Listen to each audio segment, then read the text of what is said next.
titillate the juices. You know what? Woo! Right now. Woo! Woo!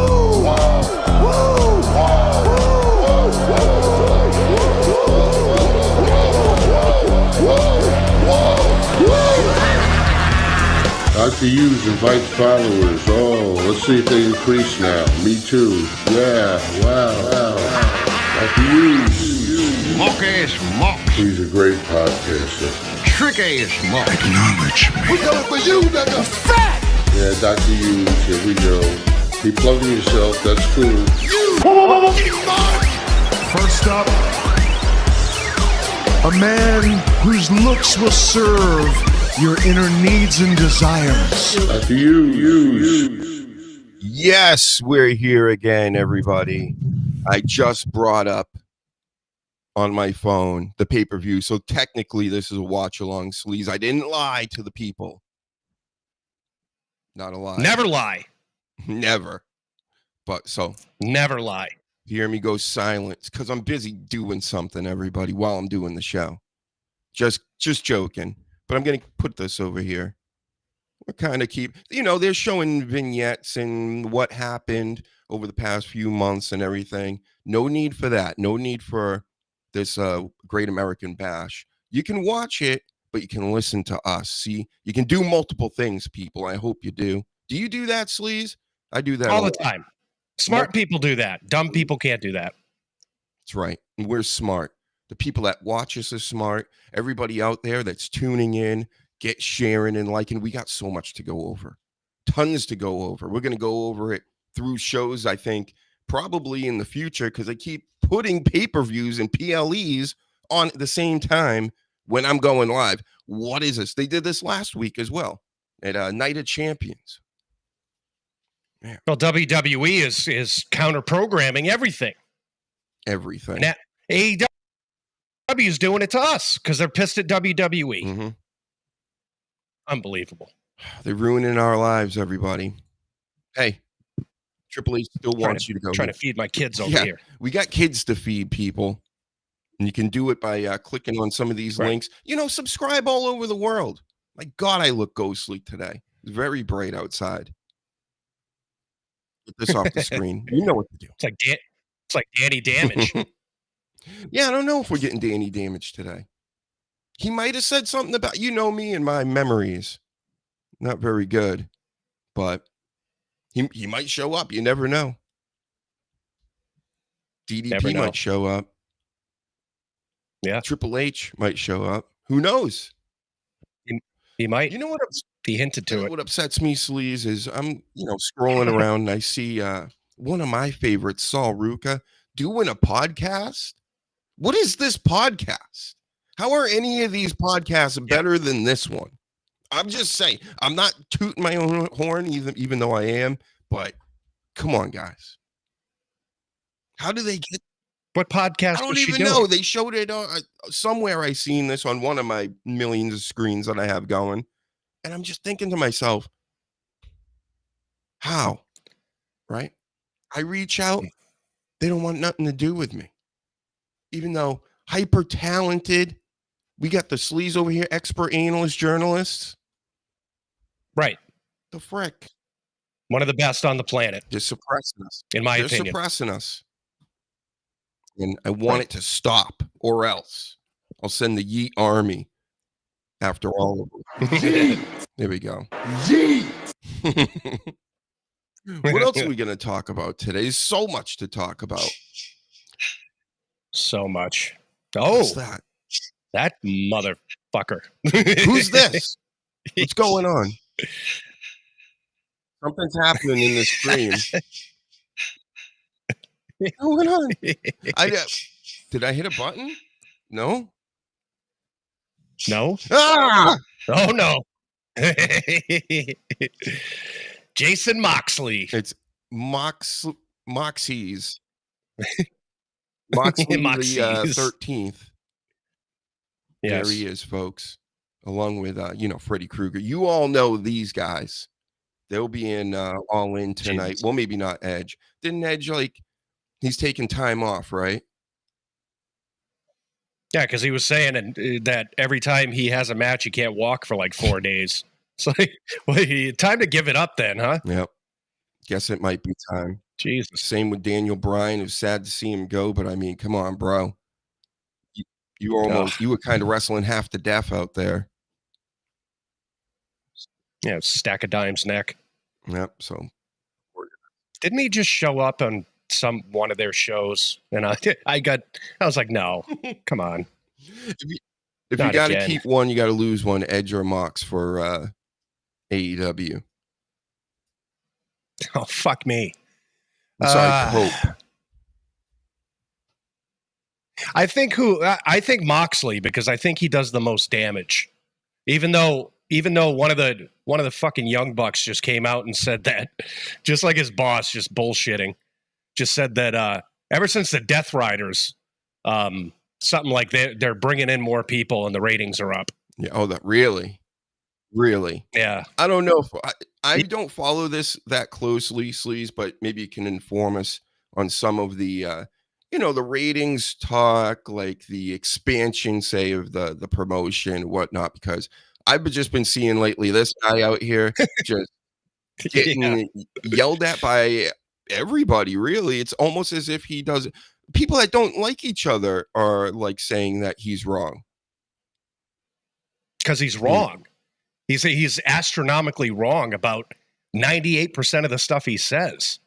Like, he's another one that's been saying, just like Tony Khan, who just blatantly lied in an interview, saying that their business is up, their attendance is up, and every single week they put out the ratings for like NXT and SmackDown Raw and AEW, and historically, since they started, their ratings have dropped like tremendously year to year.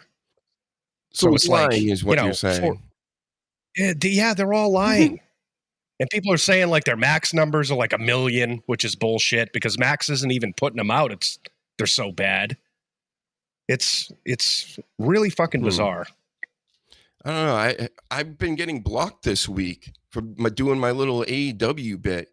You know, I started at 50 retweets. Like, give me 50 retweets for this stupid post, and I will watch AEW tonight. Didn't get close. I think we got 3 that week. And then the next week we got 6 at 40. And then we got now 10 at 30. You see what's happening? It's going up. So you were you just were laughing at me. You thought it was ridiculous. I knew it was ridiculous. Of course it's ridiculous. It was. But it's working. Your ratings are going up on that more than AEW's. You started off at 3 and then 6 and then 10. So next week you'll be at 12.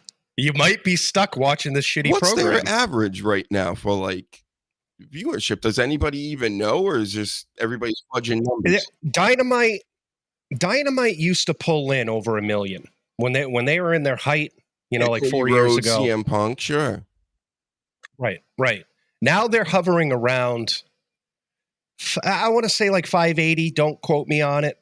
They hover around 580, sometimes That's 6. What I hear. That's for Dynamite. Collision is like 300, which is really bad. I'm surprised it hasn't gotten canceled because Rampage was going down in that gutter number. Not doing better on Thursday nights, huh? No.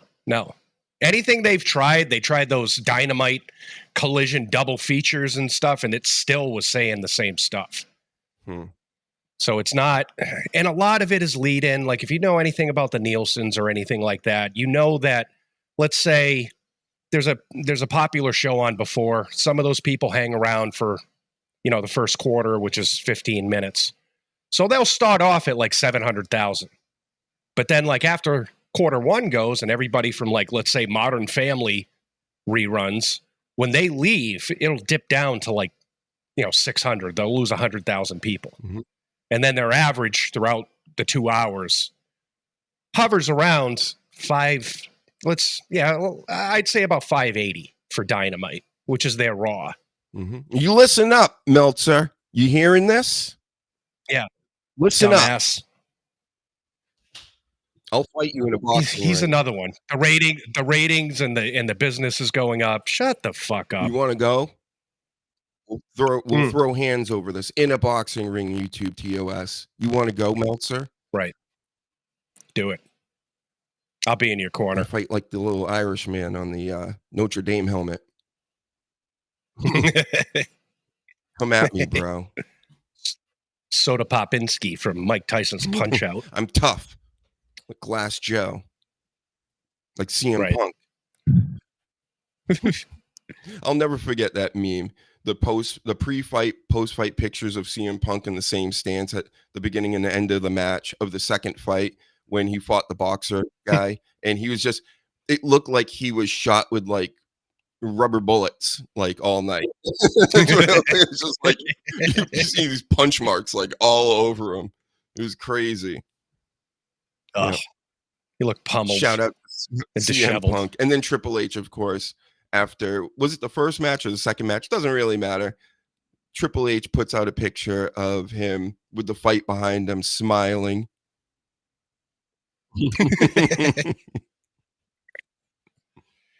I love when they're petty. Yeah. I just saw a video today, random video. Get off my screen, Meltzer. Get off my screen. Thank you. All right, that's weird. This tongue. Switch it back. It weirds me out. I feel like a guest on the show here. No. Never want him on the show. No, get out of here, Meltzer. Yeah, he thinks he's running everything. Doing all these mental gymnastics out here. No, they're doing great. It's bigger and better than ever. Yep, got it. I'm a grown-ass man. I'm believing all this. Who pay, honestly, before we get into anything else, who's paying $15, $16 a month? For what? You get a podcast with Meltzer and Alvarez and news and things? Because are they like, they must have foot soldiers, right? Like guys going to events and stuff for them, I would assume. He's obviously under the payroll of Tony Khan. Like there's no, and he'll say he's not and all this stuff. But if you're that, it's either that or he's had some major head trauma. Because it's if you really follow it on Twitter, it's really weird the way that he just bullshits his way through, like saying their ratings and all this. It's very fucking weird. You have to be getting paid. All right. We're done with you now, Meltzer. You can't come back. Thank you. Yeah. Can't come on the show. So here's the biggest news of the week for me, really, is Cross and LA Knight and how over they were. Right in Providence, Rhode Island, right in our backyard. The people love them, putting them over major. Now LA Knight's taking on Rollins tonight. Big spot. Cross. What is he doing now? Who's he fighting with? I don't really know. I know that he fought Sami Zayn, which was a great match. Sami Zayn got put out of commission by Braun Breaker this week. But so Cross is now out here fighting with, to say it in the chat, hurry up. Stop watching AEW for a second, and I'm watching Great American Bash. Jasper Troy beating up Javon Evans. They're not gonna. What's gonna happen with that? That doesn't even matter. I don't want to talk. We said we said we shouldn't do watch-alongs, but I think it'd be fucking hilarious to do what Philly Sports Pride is saying and do an AEW watch-along. I think that would be entertaining because we'd have a lot to say. That's it's true. So bad. Yeah, we should watch that. But you know what? I'm gonna have to pay for it. That's the only thing. I don't want to add to Tony Khan's profits that he's making this year. I don't want to pay for any. I'm paying for Netflix, and I don't even need Netflix at the moment. And I'm paying for Peacock, and I don't need Peacock other than wrestling business stuff.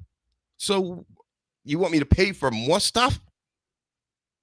Tell you what, let's work on. And in this day and age of streaming, I'm not paying $50 for a friggin' pay-per-view. I'm not doing that. It is. I can watch WrestleMania. Yeah, it's still like $50 for that piece of crap program. Wow, the sleaze is really hitting you, AEW guys. His words, not mine. See, I'll put you over. I don't mind AEW. I love AEW, Tony Khan. I love your money, and I love what you're doing with your hair and everything. I don't have hair. You have great hair. See what I'm doing? And look who was here. Good evening. Apologies for the lateness. It's Baby cool. shenanigans.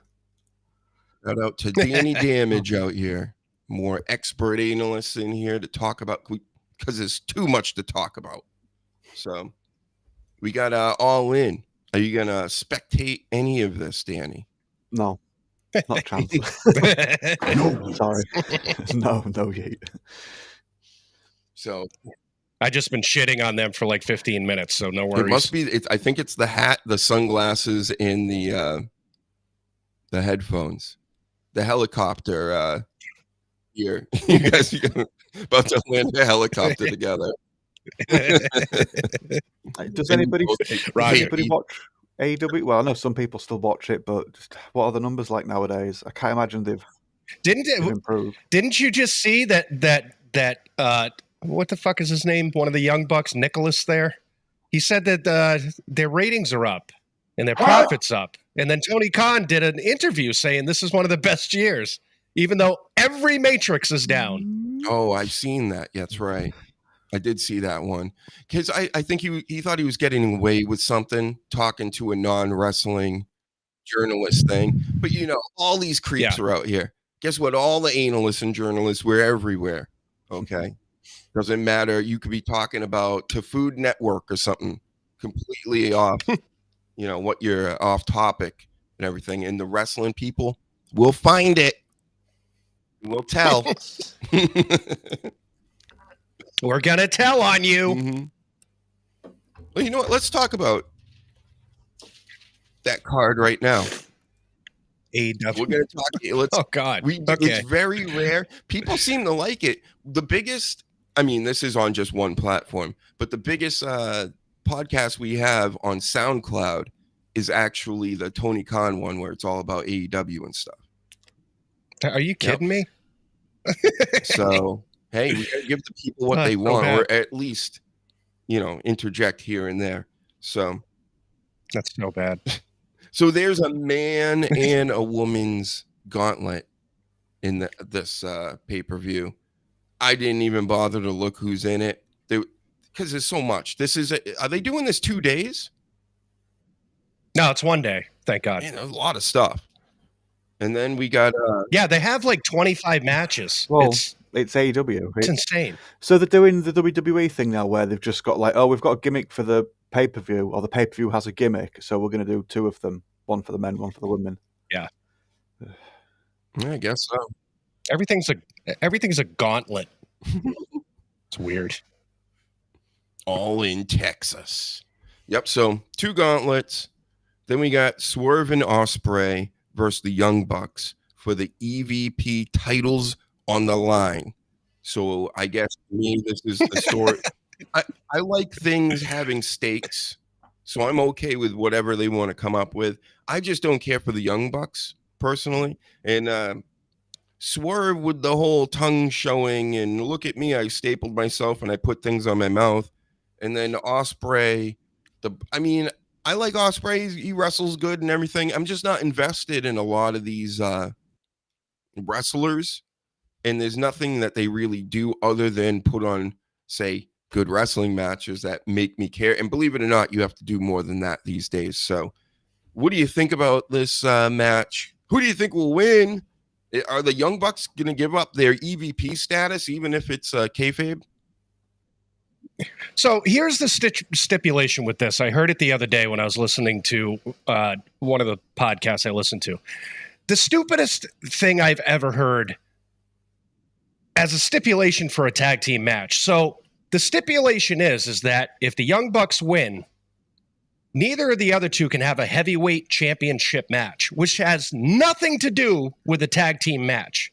But if the Young Bucks lose, they lose their EVP status, which, what does that even mean? And then they said, well, who gets it? And I think it was either Swerve or Ospreay said, well, the people get it. Like, what? So, okay. That's my take. It doesn't make sense. Yeah, so that's happening. Either way. Yeah. It's like dying days of WCW stupidity. Just silly, just nothing's ever simple. And you don't need everything to be awfully simple all the time, but just convoluted messes for convoluted messes' sake is just, it's pointless, and it's very reminiscent of dying days WCW. Yeah.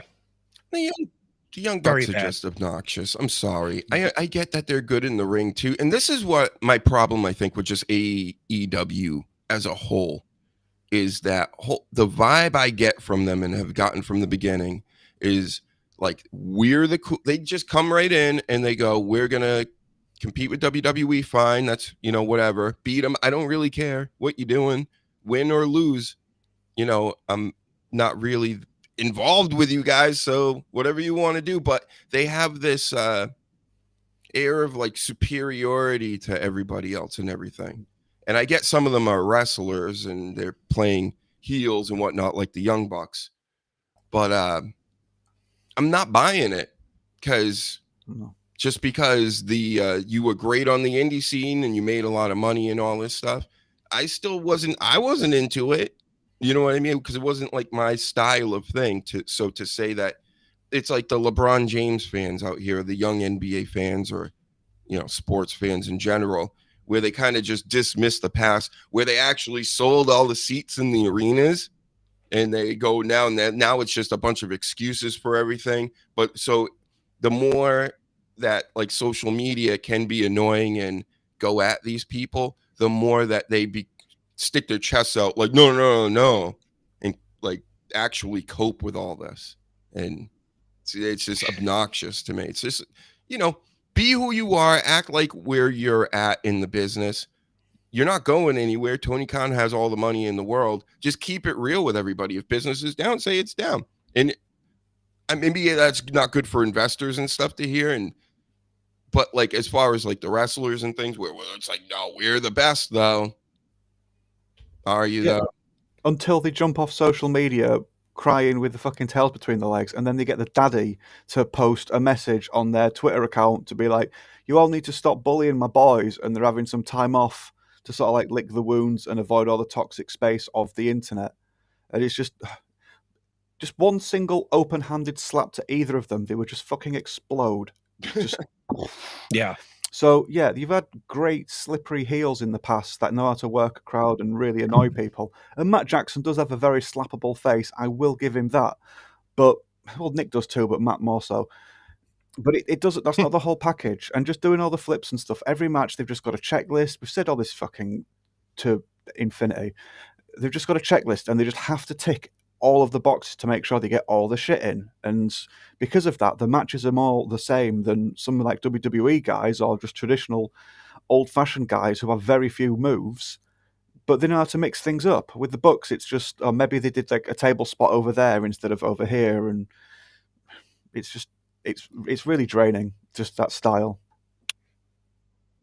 The entire company is like a child that becomes a teenager, and then all of a sudden, because you have testosterone and you get a little taller, you think you're smarter and better than the adults. You know what I mean? That's what the entire AEW roster seems to me. That they're like, no, we are the best. We're smarter. We're better. We do this and we do that, even though it's wrong. And it's untrue.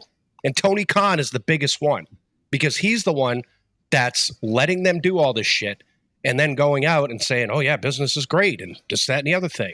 And it's just so fucking childish. Into the fandom too, right? You sense that?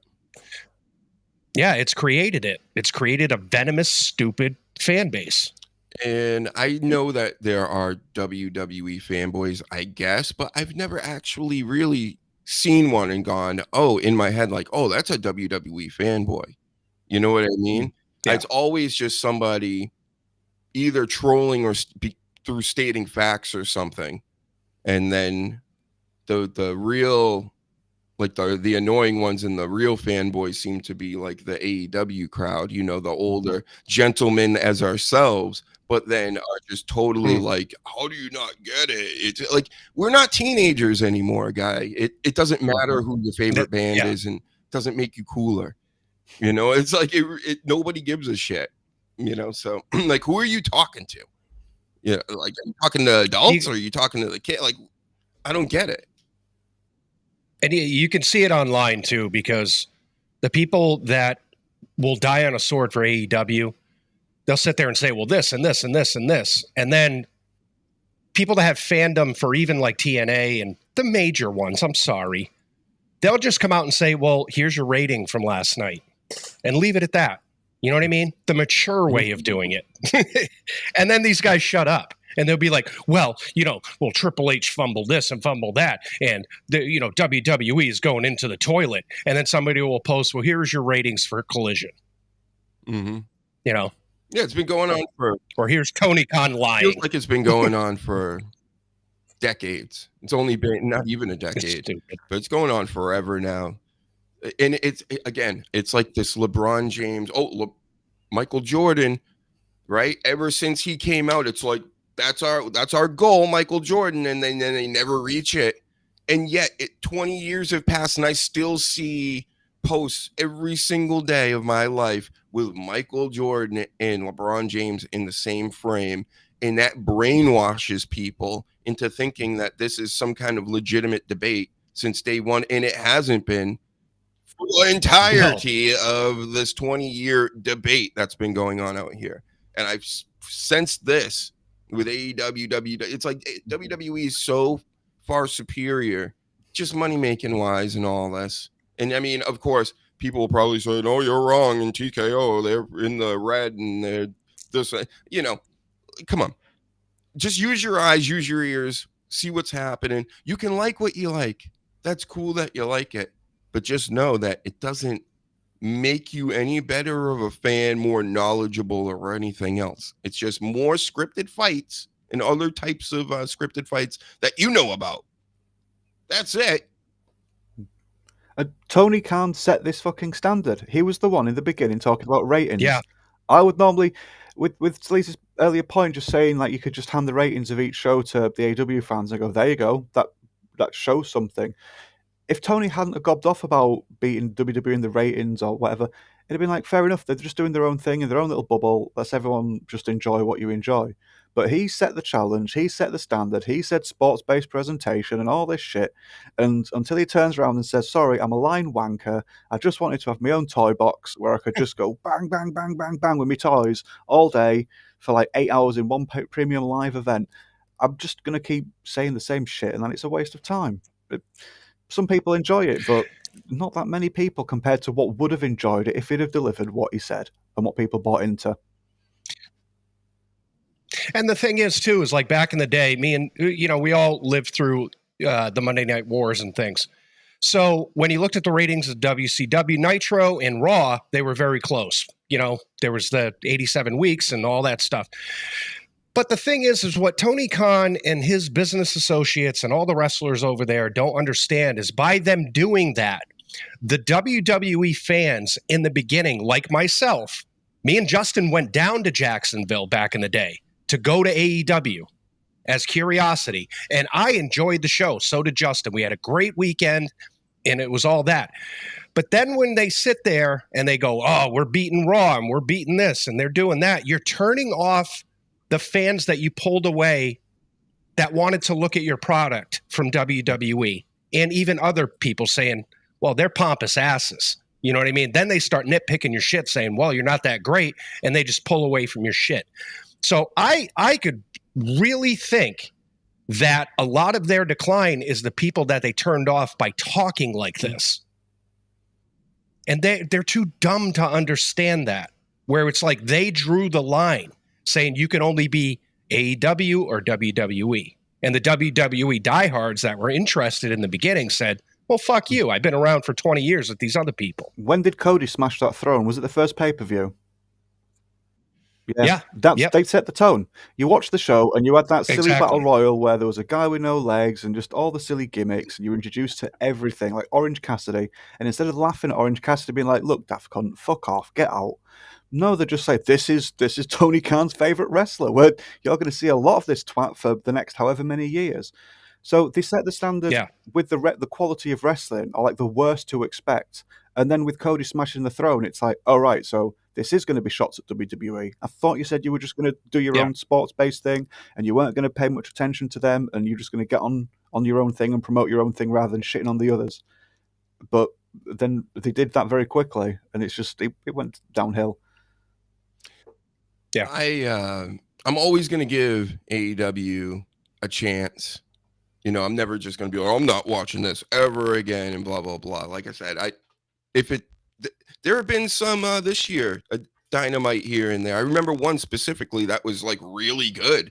I'm like, wow, this was like better than any WWE show I've seen in a while. So it's like, I have nothing against AEW as a whole, or even like thinking most of the fans are like this, because they're not. A lot of them do want to spread the gospel out here and hit that retweet when I put that post out. And hey, if we hit 30 next week, are we trying 30 or is it 20? Either way, 30. All right, 30 retweets Wednesday night. I'll watch AEW Dynamite. If not, again, I'm a man of my word. If it's 29, I'm not watching it. And you know why? Oh, sorry. Go ahead. No, and I don't want to completely shit on them, too. They have shining moments. They have the Hurt Syndicate and MJF. I love that. Toni Storm, I love that. I love her. You know what I mean? There are small little glimmers of, okay, they got something here. But they always will come out after the show and say, bleh. And I'm just like, well, your entire product is turning me off because of your negative shit.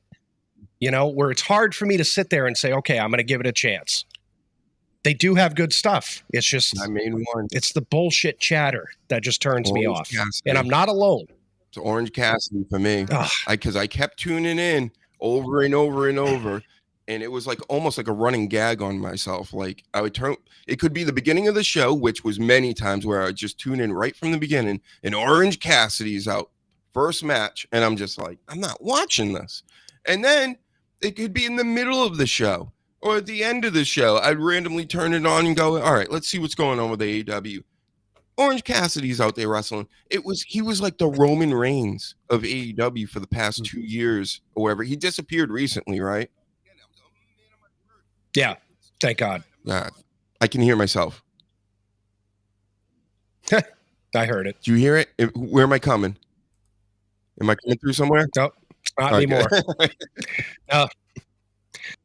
But it's the same thing too. When the Death Riders come on, I'm like, nope.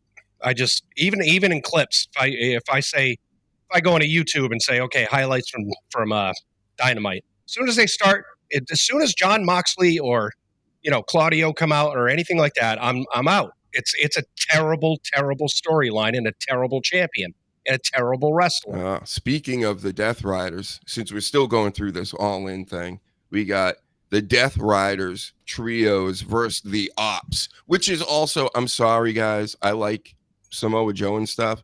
That name is cringe as fuck. What's that? The faction is a faction. Yeah, called the Ops with Samoa Joe, a guy from New Japan. I don't know. And another the Ops and his kid, and right? Powerhouse Hobbs, maybe. I think he's in that. That's not a bad little faction. I don't know how Powerhouse Hobbs and Samoa Joe are even there and going along with this crap. I just don't understand it. Yeah. Ops just comes off to me like that's what a kid in middle school would call one of his 2K stables on video games. Yeah. So that the Ops. All right, what else is there? Make their own T-shirts. Sorry, Moxley's another one of those that just to add to the overlying conversation we're having. Mox is another one of those where it was like, oh, he's joined AEW now, and below Jericho, he was like the second biggest star, potentially that was going to be on the show. And it's like, let's see what we can sort of get from him without having Vince micromanaging him. And he was allowed free reign. And look at the pile of shit he dropped, trow and fucking laid in the middle of the ring. It's just, AEW has just got more than just like one problem. And I get that you are giving it a chance, but loads of other people, myself included, gave it chances for years. And I've got receipts on my Twitter account with all the pay-per-views I paid for in the first few years of it and all the reviews and things. And it's just, after so long, it's like, I'm not tuning in to just enjoy like 50 minutes or maybe not even that for like a whole 8 hours a week or so. Do you know what I mean? It's just, if you're going to tell me, oh, this particular segment is fantastic, that's all you need to watch, then yeah, it might be worth watching. But just to sit with faith and just think it's going to get a good bit soon. No, Yeah, it's I mean, we're not haters. None of us. The Sleaze you went to a bunch of the events. yeah, it was good in the beginning. It was refreshing, and it was like a lot of the fucking commercialized stuff from WWE. And at that time, it was bad storylines, a lot of commercials, just not interesting. And AEW came out, and it was Cody and it was Jericho, and they had a lot of people, that got involved with it, and it was a fledgling company. It was exciting. It was good. It was really good. But like Danny said, when they started coming out saying, okay, we're doing this, and we're going right up against WWE, and we beat them again in the ratings, and we're better. And then at the same time, the quality is going down. You're not even going up. And then Cody leaves, and then CM Punk leaves, and then they're still saying they're the best when they're down, half of their rating on Dynamite, and they're still saying that they're going up. It's ridiculous. People don't mention either, like Aleister Black a lot, and Rusev, and God, Right. like these were some big players in the beginning, and they're right back where they started. It's like, wow. But It's sad to see people like Dustin Rhodes, who's still over there, mostly in ROH, and he's one of the diehards that's saying, "Oh, I'll never leave this place," and he'll stay. He started talking a little shit about WWE and all this stuff, and it's like, God, I really used to like you, and you're just as fucking delusional. he blocked me years ago. I said that I wanted him to become Gold Dust. It's bad because I really like Dustin Rhodes. He wanted me to be. He wanted to become a something. He's out here complaining he wasn't getting TV time or something. This is, God, 8 years ago now, probably. And I'm like, dude, be like real Gold Dust. And he blocks me. Yeah. Right. Okay. God forbid. The biggest moneymaker you had. That what people, if you say to people Dustin Rhodes, like who? If you say Gold Dust, they've got more of a chance of doing that. You might have to describe him a little bit, but right. Yeah. I got blocked by him because I pointed out that he was a barker for WWE in the same way when he was still working there. He was like, WWE is the greatest place, never going to leave it. And then he joined AW and does the same thing. When he's not on a show, he'll be on Twitter like saying, watch it, everybody. And I would take the piss just saying, is this how you got on the card? Because whoever promotes the shows the most, you come out of catering. And yeah, he didn't like that. Something was weird at that time period. I forget what he was like hating on. He was telling people like, just basically, how wrestlers have this phrase, they go, shut up and just like it. It's supposed to be a positive, entertaining experience. Just shut up and like it. And it's like, that's not how anything works in this day and age. Like, haven't you been around like the past 20 years? So yeah, come on. Shut up and like it. I've never seen in a time of pro wrestling where there's so much delusion. It's just shut up and wrestle. Just shut up and just take a storyline or make up a storyline, build a character, build a story, and just do your job. Shut up. Don't tell me what I should like and what I shouldn't like. And don't lie to me. Don't tell me your business is up and your ratings are up when I can go and look on WrestleTix and see that you can't sell, most of an arena route, All In's in a 44,000 seat arena and they sold 25,000 tickets. Okay. It's time to lay the tarps. The Triple H song. Did you see that? I reposted it. I forget who did it. Somebody, go check it out. It's on my page, but yeah, that I would play it, but the YouTube police would come to my house and arrest me. Time to lay the tarps. It's time to lay the tarps. Or it's all about the tarps and how you lay them. Because I am the tarps and I have to lay. And it's just, Triple H carrying around tarps and showing them in the crowd. And this was, it seems kind of older because it was talking about Cody and stuff in AEW. and it was hilarious, but still, right now it's not looking good because I think they're using more tarps than anybody else. Tarp battle. It's bad. Battle of the tarp. Every single Dynamite show, what they call the hard cam, where the camera is, where they all, do their, behind them is all tarped. If you see people that take pictures in the stadium, that entire area went is to a tarped SmackDown off. show right next to the tarps. Yeah, but that's behind the stage where you can't sit because the stage is there. I also went to a WCW show in the year 2000, and we were hard cam side. That was like the first time I actually seen that. Well, like sat on the side, and I was always just like, wow, like this is so much room, like they really took up a lot of room. Yeah. That video was funny. It was. What about my parodies, Paladin? I have a voice like an angel. Yeah, did you hear those? All about eating hot dogs. I did the Chris Jericho. They wouldn't let me put that one on YouTube, even though there are many others on YouTube. Go figure, right? And then the Cody Rhodes one, they allowed that one on YouTube. Watch it in the shorts. They have shorts. Must-sees. Yes. So much stuff to promote. Now, I'm not even going to do it because I don't care. Nobody else cares. Why should I care, right? I'll promote this though. There's a list of wrestlers out here, guys. This is a hilarious story. Somebody did the math on this, on who is like getting the most hate online, the pro wrestlers. And here it is. Here's the list. Oh, jeez. So at the bottom, let's start from the bottom. But Nikki Bella, she's at 19.3. Mostly negative posts. This is percentage of negative posts. I don't know.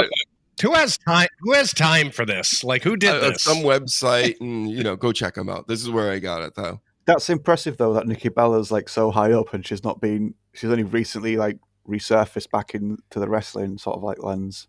You're right. I think everyone else on there is currently active and has been for a little while, whereas Bella's just come back and jumped straight into that list. And number 2, Natalia, she also has 19.3, and that to me is probably just because like she's old, and she's always gotten her share of hate just for being her. And she seems fine. She seems like a nice lady. I don't understand the problem. I don't understand why she would get so much hate unless they're like, just go away, retire already. What they did with Big Show.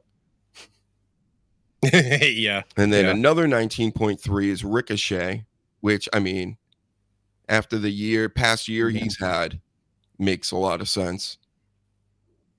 That seems low for him, though, because he gets a ton of hate because he says a lot of stupid shit. So that surprises me. That's low. We got Will Ospreay. Where's he at? 19.8. Really? Is Ospreay getting that much hate? Yeah. Apparently. More than Ricochet, which is funny. Yeah, I don't know about that. Then you got Britt Baker at 20. Let's be accurate. 20.1%. I don't get this because she hasn't even been around. So people are just hating on her and she hasn't even done shit in months. And I don't know how long, like when's the dates of this? Like this is a whole experiment, but we can take this with a grain of salt, but I get it. I understand why she would be on the list, but yeah, the time-wise thing, that makes me think it must be over course of years.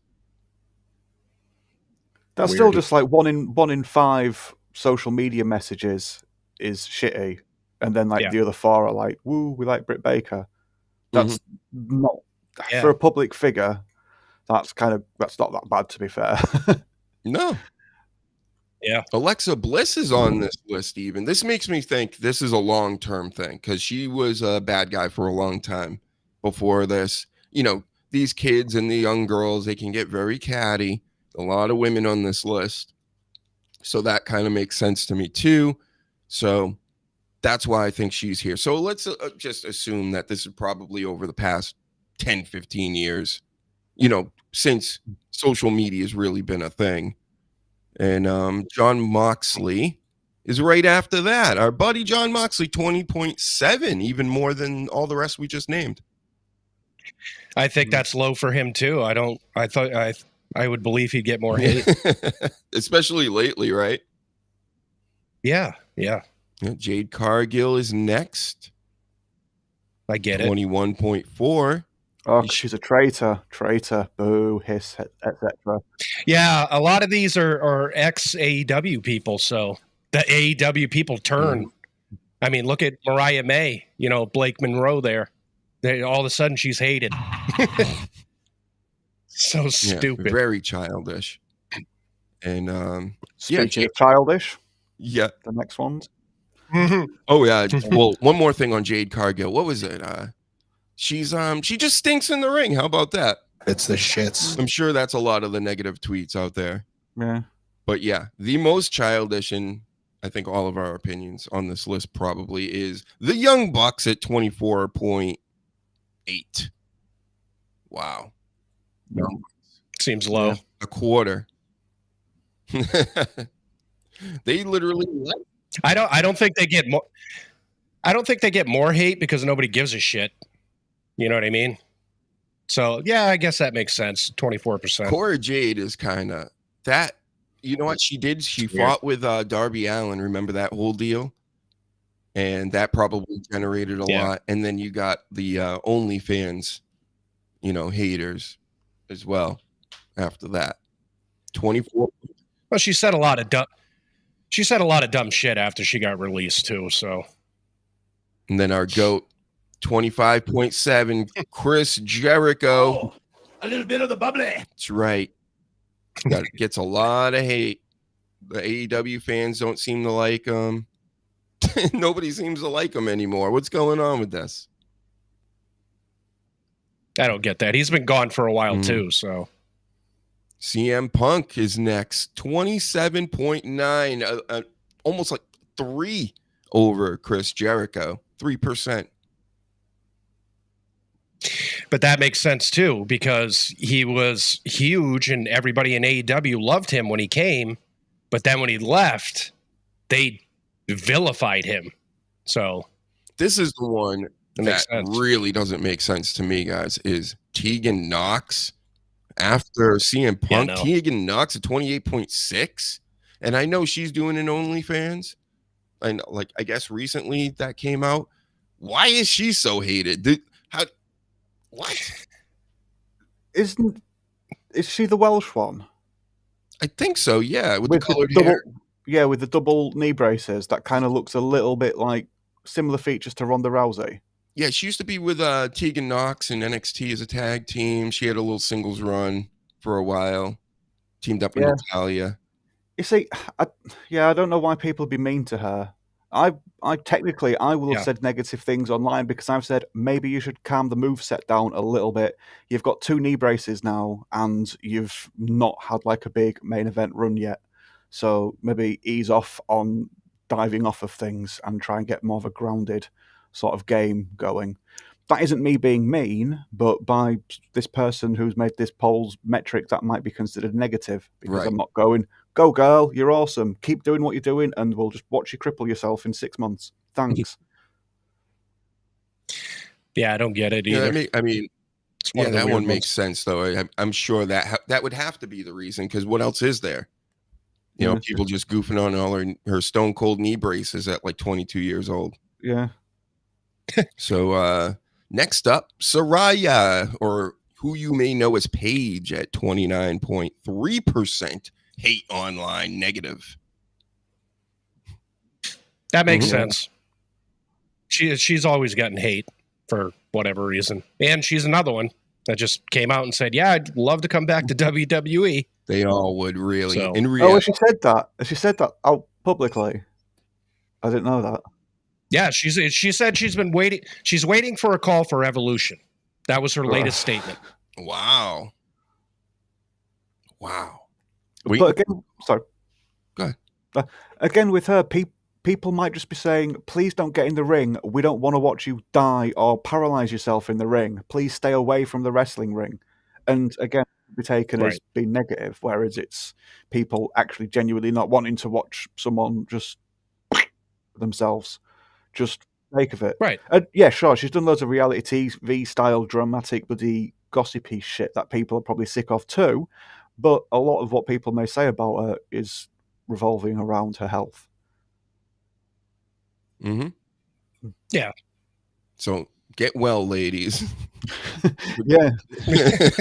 Don't have to destroy yourselves. And then we got a top 3. You're getting hate They're getting hate supposedly because people are just worried about their well-being. Mm-hmm. So, well, I'm sure these 3, it's not mainly because of that. Yeah, that's fair. no. Mercedes Monet at 29.6%. Nia Jax 35.3, which is way up there. Like, that's much higher than third place. And then you got Charlotte Flair, the queen of negative posts, at 36.4. Congratulations, Charlotte. You did your job great. They hate you. Yeah, those top 3 make sense. They do. A couple I would say need to go up higher. John Moxley, the Bucks. Ricochet needs to at least be in the top 5. I don't know.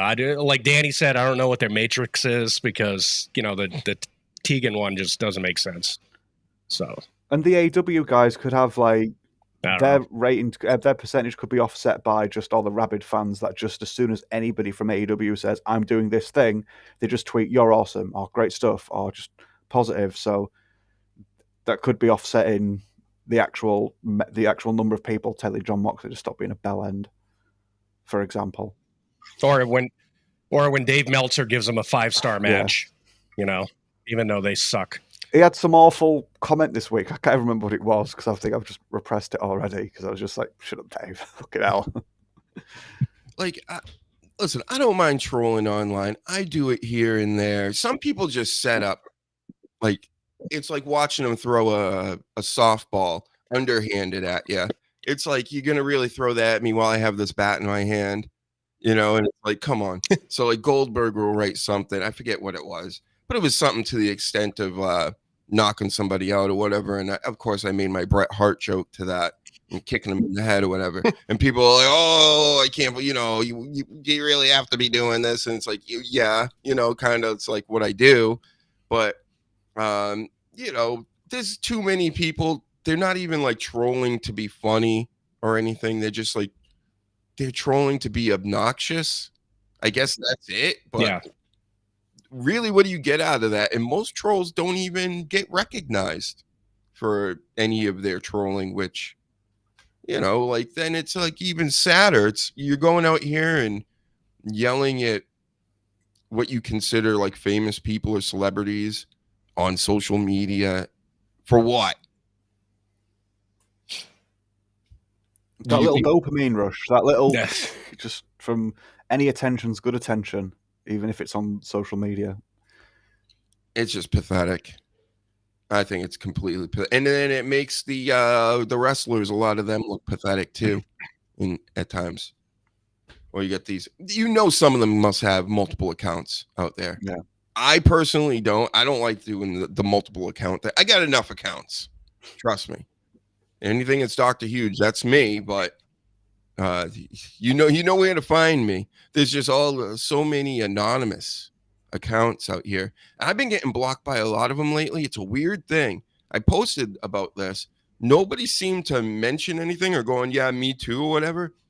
But there were a few posts when I'm talking about AEW specifically where I had this, so it seemed like a normal post that somebody would write to me.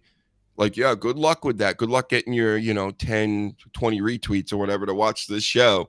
And it says something, you should watch it anyway, and blah, blah, blah, blah, blah. And then I click on like the person who sent that and it had me blocked. And I'm like, what?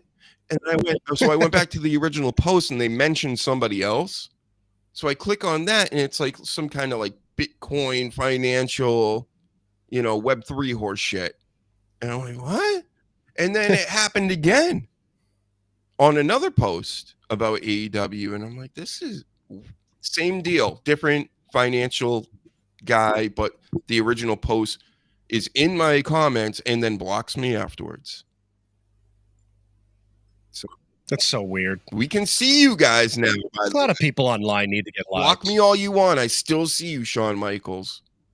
So I can't interact with you. Cool. You know, like what was I bullying you, Shawn? Anyway, I don't know. Did you guys see the thing between JD from New York and Sean Sass? I saw something about it on the For Me feed, which I generally try to stay away from because it's just like super depressing. But yeah, so this song, who also blocks me, by the way, and so Sean Ross Sapp, who blocks me, and JD from New York, who got in my DMs years ago to yell at me about getting flagged like it was my fucking fault. Yeah, I don't care. I hope they fight each other to the death in a box. Well, the funniest part about this is, so they're going back and forth, right? And they're like, oh, yeah, come and meet me and I'll beat your ass and all this shit. So then Sean Sass, I don't have it in front of me, but he put out a tweet, and then it was followed up by another Sean Sass tweet that replied to it that looked like he didn't switch to his burner account because it was to the effect of like, oh, don't worry about it, Sean, you're the greatest and all this stuff. And it's like, wow, you just fucked up like bad, because now you're just proving that you got one, if not multiple, burner accounts that actually back up your main account. It was the stupidest shit. He lost all credibility with me. Not that he had a lot. But it's like, if you got to do that, you're a fucking loser. I'm pretty sure there's a lot of people, like, I'm sure that's how AW have promoted themselves with some things. If they're going to be sneaky and get online and the Aubrey Edwards is going to pretend to be somebody else and start copyright striking content, I would not be surprised that they have a network of people pushing little things like that just to make the product. Yeah. Well, I'm thinking somebody's coming after me in this weird roundabout way, using like bots and AI and stuff like that, because I don't think anybody's writing these actual posts to me. It's just this thing specifically with what I'm talking about is just it's the first time I've seen it, and you guys never heard of this either, right? Yeah, no. it's scary. It really is. I don't know if it's true, but like if you block people, it hurts them on the app, so people can't see you as much, because the more people that block you or bots that block you, then it takes your views away. Right. Yeah, I'd not heard that one. Oh, I'm sure that's the case. I don't know. There's got to be some case, because I'm telling you, I'm watching some of these shows out here lately, and not all of them. So if you're watching this right now, I'm not talking about you. But again, if the shoe fits, then wear it, I guess. But these shows stink, man, and they get a lot of views, and I'm very suspicious because we don't. And it's like, hurry up, you know. Go ahead. If people are doing that, what's saying that they're not making 100 burner accounts? And right before they go online, they're making all these burner accounts watch their show. What's saying people? Somebody here has to have, the knowledge to sit there and make up a program that's gonna do something like that. And it's a scary time. It really is. Good news is YouTube supposedly in like the next week are going to start shutting down all these AI slop channels, fake voices. The video is just, everything's pulled by AI and put out there, the text on the bottom and all these stupid ass videos. Get them out of here. They're all monetized. They take away from what I'm trying to do, which is an actual human being on here and using your own voice. They said you got to use your own voice. Guess what? We're doing it. And everything else. So pull all them viewers over here, please. Because, man, these videos, I've been complaining about this for months on the show, too. just the AI slop. Please make that happen, YouTube. Be the first good thing you've done in like ever. What if you've got a really monotonous, boring voice, but you're really hardworking, and they flag you for using AI voices? It could just be really unfortunate, but yeah, I'm not buying until I see it like in mass. I'm not buying that YouTube are gonna do this because it's just passive revenue that they're missing out on, and the greedy bastards. And yeah, I'd be very surprised if they went through with it to the degree that you've just claimed that they are claiming. Hopefully, like that's what I'm saying. I can almost not believe it either. But they have bots too, so if they see something that's AI made or whatever, good. Get all this AI music out of here. Get all the AI people and these Sasquatches. People are like, this is amazing. Have you seen this Sasquatches? I'm not good. Oh, like you get out of here, bro. But so they're going to ask AI to go and like tell on other AI and lose the other AI's work, just so humans can do it. What if they conspire against us to make sure that none of us have a voice on YouTube anymore, and it's just the AI looking out for their AI friends? Goodness, that's what I'm saying. These fucking robots are coming. We're all gonna die. In a weird way, this could help us. This could help promote the show and what we're doing here with real people in the chat and real people, doing it and everything. Because I'm telling you, even for me, and I'm not looking for AI slop, they recommend it to me like all the time, and I've had enough of it. So retweet this, share this everywhere on the internet. Come over to YouTube. We're back on TikTok. You fools at TikTok that like short form things, forget all that. Watch this. I guess I could make clips and put them on there. TikTok won't push it though. You gotta watch this now. Sorry, or you'll never see it. That's how it works on there. Sorry, not sorry. How about Fuckers. this? How about this for a story in between our AEW talk? Because there's more AEW coming up, folks. Stay tuned. Yay. R.I.P. Liv Morgan. Rest in peace.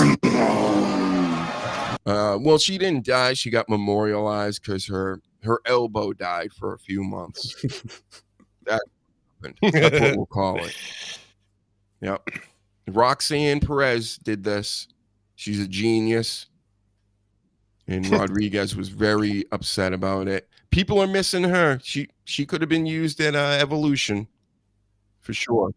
Yeah. Hopefully she shows up in some form. I mean, she already had surgery. Not that she can not that she could get in the ring, but she should at least show up. Look at this fucking We're guy. showing the stalker again of Liv Morgan. Maybe I shouldn't show these back to back, right? with her memorial and then his face and that thinning hair. But I'm doing it anyway. Oh God. Look at this fucking guy. Looks crazy. He looks so crazy. Yep. So he looks so innocent besides his hairline. can we stop stalking people out here? Paladin, tell them thank you. Yeah. Yeah.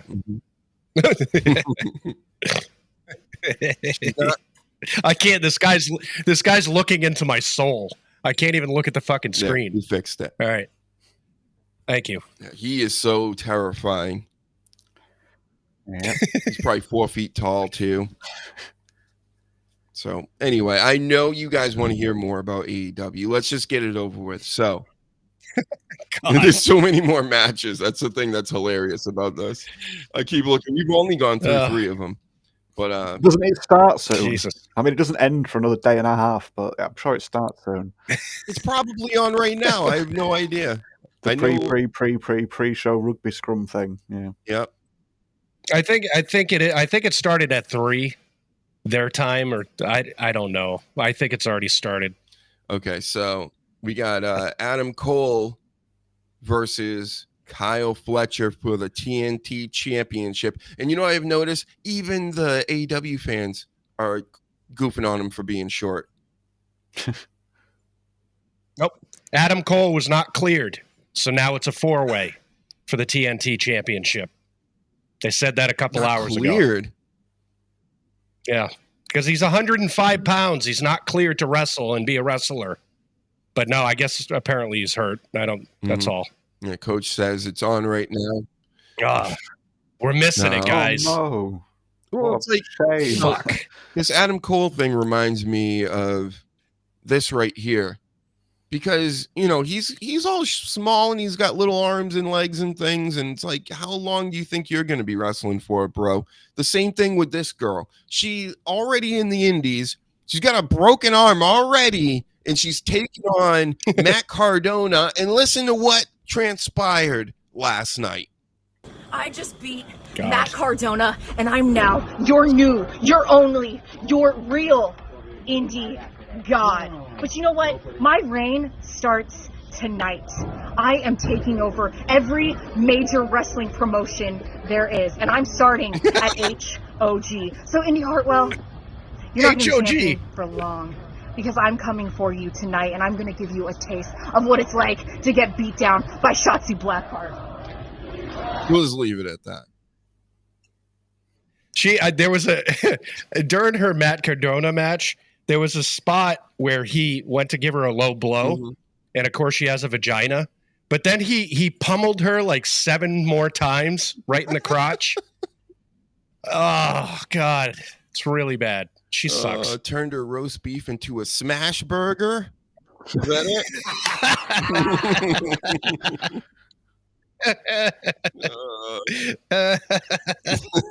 it? Oh, God. Right. So, I mean, Matt Cardona thinks he's going to fucking get to the WWE by losing to Shotzi Blackheart, who has a broken arm right in front of us. Yeah. And he thought a low blow to her crotch was going to put her down.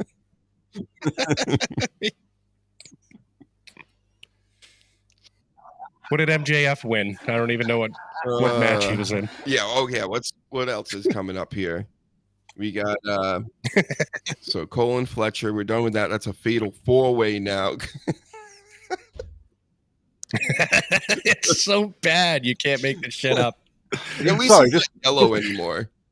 Just you've got WWE. You've got to compare these things with like WWE is the big overproduced, fucking really annoying thing because it's adverts every 30 seconds, and it's like, what alternative do you have? You've got AEW, which again we've talked about to death of how just downhill that went, and it could have been so much better. And then you've got indie stuff like what you've just shown then, and it's just like, can I just go and play like SmackDown versus Raw 2006 or something like that? Because I think that would probably be more entertaining. It'd be less annoying. Yeah.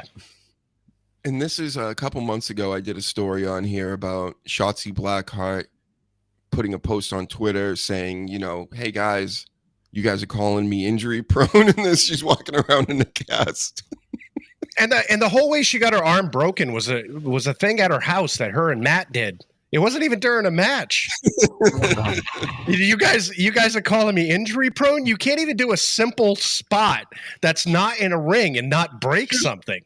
She's like so unintentionally hilarious to me. I've been waiting for something to like just make me laugh today. This is the one. Just listen to the confidence, like right at the beginning of the video. Like instantly gets me. and then just picture her getting punched in the vagina 7 or 8 times with a broken arm. Yeah, fucking, you can't make it up. Beat him. Does she need like Looney Tunes sound effects put into all of the matches when she does moves? That's all my brain's taking me to just listening to this, because this is all new to me. Oh God! One more time. Here she is again. Here she is. I just beat Matt Cardona. Yeah, you beat him. Good job. Oh, let's keep it going. I'm now your new, your only, your real indie god. But you know what? My reign starts tonight. I am taking over every major wrestling promotion there is, and I'm starting at HOG. So Indy Hartwell, you're not going to be champion for long, because I'm coming for you tonight, and I'm going to give you a taste of what it's like to get beat down by Shotzi Blackheart. She Can I just say that she said, I'm taking on every major wrestling promotion, and I'm starting with HOG that nobody has fucking heard of. It's House of Glory, sleaze. I don't care. Listen, Does they 90% of the hate us. yeah. We gotta love some of them. Every we love major HOG, we love AEW, we love all of them. Nothing against them. It's just when you say every major, okay, that's not one that rings in my skull. That's not New Japan. That's not TNA. That's not even AEW, WWE. Hey, that's wrestling, man. That's what I want. I want them to be ridiculous. So thank you, Shotzi. You know, I thought she was going to go away last time when she was like wearing a halo or something. In Jim Cornette's videos, he had a cartoon version of her wearing like the neck halo. I'm not going away until I'm paralyzed. Yeah, exactly. Oh, anyway, back to All In. Sorry, all you AEW fans. So, yep, the Hurt Syndicate taking on Jet Speed. Never heard of them. And the Patriarchy. I've heard of them. That's Christian, because I'm a peep, and his son and his son's mother that he's bangs, and then who's the other guy? Kip Sabian. So I like them. I think that's a good little gimmick. I don't know why Kip Sabian's there, but okay. That jet ski team has Speedball Mike Bailey. Who's fucking terrible. Wow.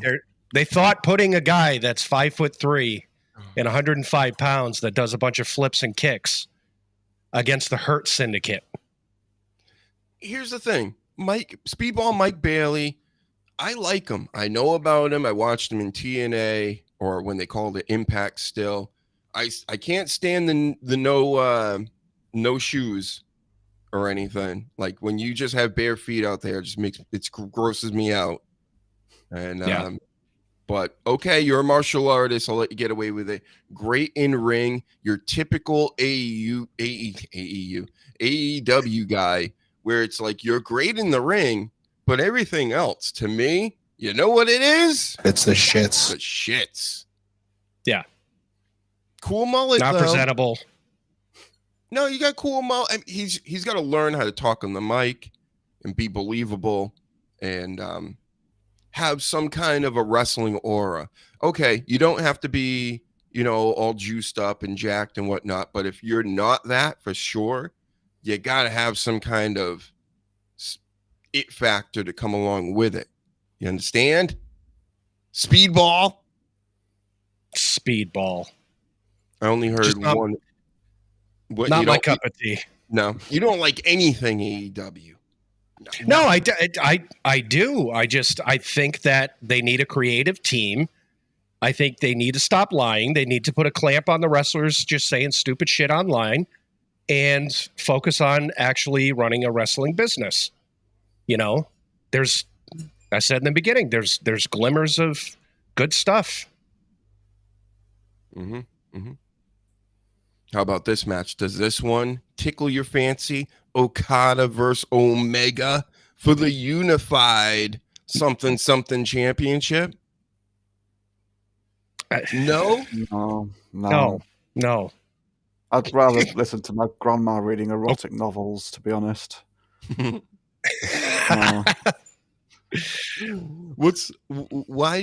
So has Okada ever been over with you guys? Yeah, like 10 years ago. He is washed up. Boy. I'd watched some Wrestle Kingdom shows with him a few years ago, and in that environment, it was entertaining. It was great. What I saw of him in AEW was it didn't fit. I'm trying, AEW fans, get subscribing. Subscribe here today. Thank you. On YouTube. What was it Cornette calls him? Sorry, it was something. Shit. Something along. Who? Or was it Okada? Okada, yeah. He was replacing Cody Rhodes basically in AEW. And Cornette had a nickname. Bora, or something like that. No Is that idea. what it is? But yeah, Cornette made a funny joke about him just being like Cody's replacement, but then just like not being a very good replacement for him. He says he looks like he's falling asleep in the ring. That's one of the big ones. And then of course we got Mr. Finger Bang with yeah, what he's got names for him too, of course. He's got names for everybody, like Trump. Even though he hates him. You got oh my god, that's news this week. How about that? That might wake everybody up out here. That whole Trump situation that they're trying to turn into a Pam Bondi situation. And this isn't misinformation, TikTok. This is all factual what I'm going to say. I'm not going to get into any specifics just in case. But have you heard? Have you seen?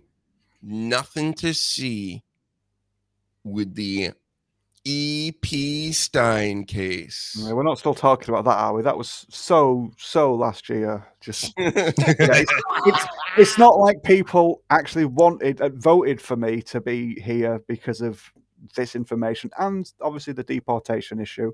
But primarily, even from where I'm sat over in the UK, it was people wanted deportations and they wanted to know who was on that list. And they are now not finding out who's on that list, and it's very disappointing. Not mad, just disappointed. I wake up this morning and everybody's on Pamela Bondi's case, right? As if she's the be all end all of everything. Oh no, it's just her. It's like she's the problem, right? Yep, sure. And I don't know if everybody's gotten it yet, but that's all I keep saying. Did you get it yet? There's no voting your way out of this. You were never going to get this list. Never. The list was never going to come out. So this was no surprise when they said, oh yeah, there's no, come on. They weren't going to do that. I love when they had a whole thing at the White House with the right-wing, grifters, basically. Their social media influencers and stuff. And they were holding up their books like, look at what we got. We got the list and we got the this. And it was nothing. They got a whole bunch of nothing. So congratulations to everybody. Just keeps getting fooled, sleaze, out here. Yeah. Not me. I haven't been fooled this whole time. Everybody, slowly here and there, people have been coming to me in real life and going, yeah, you're right. I thought you were crazy, but you're right. Yep. There's nobody coming to save you. How about that? I wish there was, but yep. No. If that list came out, it would shut the country down. Honestly, that is a big fucking deal. How about this? Good. Good. You know what? We don't need all these people running everybody's lives. The whole point, we don't need a government like this. They've run amok. They're doing all kinds of stuff. They're building UFOs off the books and things. You know what I mean? You see, that's how big it's gotten. And this has been for a long, long time, like well before any of us were even born. So to think that we're gonna take the reins back or anything like that, come on, this is all a story, and they're the ones in charge, and they're giving you the story. You either play along or wind up on a spaceship or something, or worse, right? You wind up in that new concentration camp they got in Florida with the alligators. Yeah, right. Yeah, that's a great idea, by the way. I like that. It really is. So that's the what. Why? Well, what is the why? Why are we not going to get that? Do you think it's because there's a load of celebrities that if it came out that so many of people's cherished celebrities and favorites were on that list, they just wouldn't spend money on Hollywood anymore, which is something that Trump is a big fan of, Hollywood that is? Or is it because it's a good bribery tool and they realized, oh, we've got this, we don't want to give this away just yet? It's a bribery tool, number one. Yes. And second, you can't, the people on the list are from a bunch of different foreign countries. Yeah. And also the people who initially gathered all this information just happened to be in town this week, the same day as Trump's coming out and being like, "Oh yeah, we're done with all this." If you catch my drift, everybody. Yeah, the Maybe one it we was can't speak of. It would ruin Huh? economies. Yeah, I know. Perhaps It would ruin economies. Like it would destroy not even from civilization. not That's even how from bad them this going list away. is. Nothing would change. Nothing should change. But there's so many dead man switches probably going on out here with all these people, corpos and high in politics and even behind the scenes in politics or whatever, that if certain things get outed, more things get outed. And then we would be like, it would be too much. It would be just like almost we'd be swamped. You know what I mean? Think about it, when you would put, I'm telling you, I think think of all of Hollywood and all the people that have been in the movies and all the people that have been, I'm talking like not necessarily just extras and things in movies, but like you had a lines in movies and you're in a bunch of different stuff. Like 25% probably, and probably more. 25% is bad enough. But just imagine it's that many that are actually involved in some shape or form with all of this business, the trafficking, the kids, and just the baby eating. Let's just call it baby eating. That's what we do here, you know. John Cena recognized. Exactly. How do you get to be that big that quickly? Even in the WWE, that's shocking. You know, I understand he's a good guy and he's a good wrestler and he was great for business and everything. The way his just character and everything took off, like, I find it a little suspicious, just a little bit. But okay with that, with wrestling. But now he gets into the movies and he's managing to maintain this. But you know, I'll let that one go. I'm not going to look into. How about Rock though? That's a little more seemed a little more forced, because he wasn't like lighting the world on fire at first in Hollywood. Either way, I don't want to get too deep into it, but he opened the door. I mean, Piper and Hogan, other people had done wrestling. Wrestlers had gone and done film and sort of like shown that it could be done.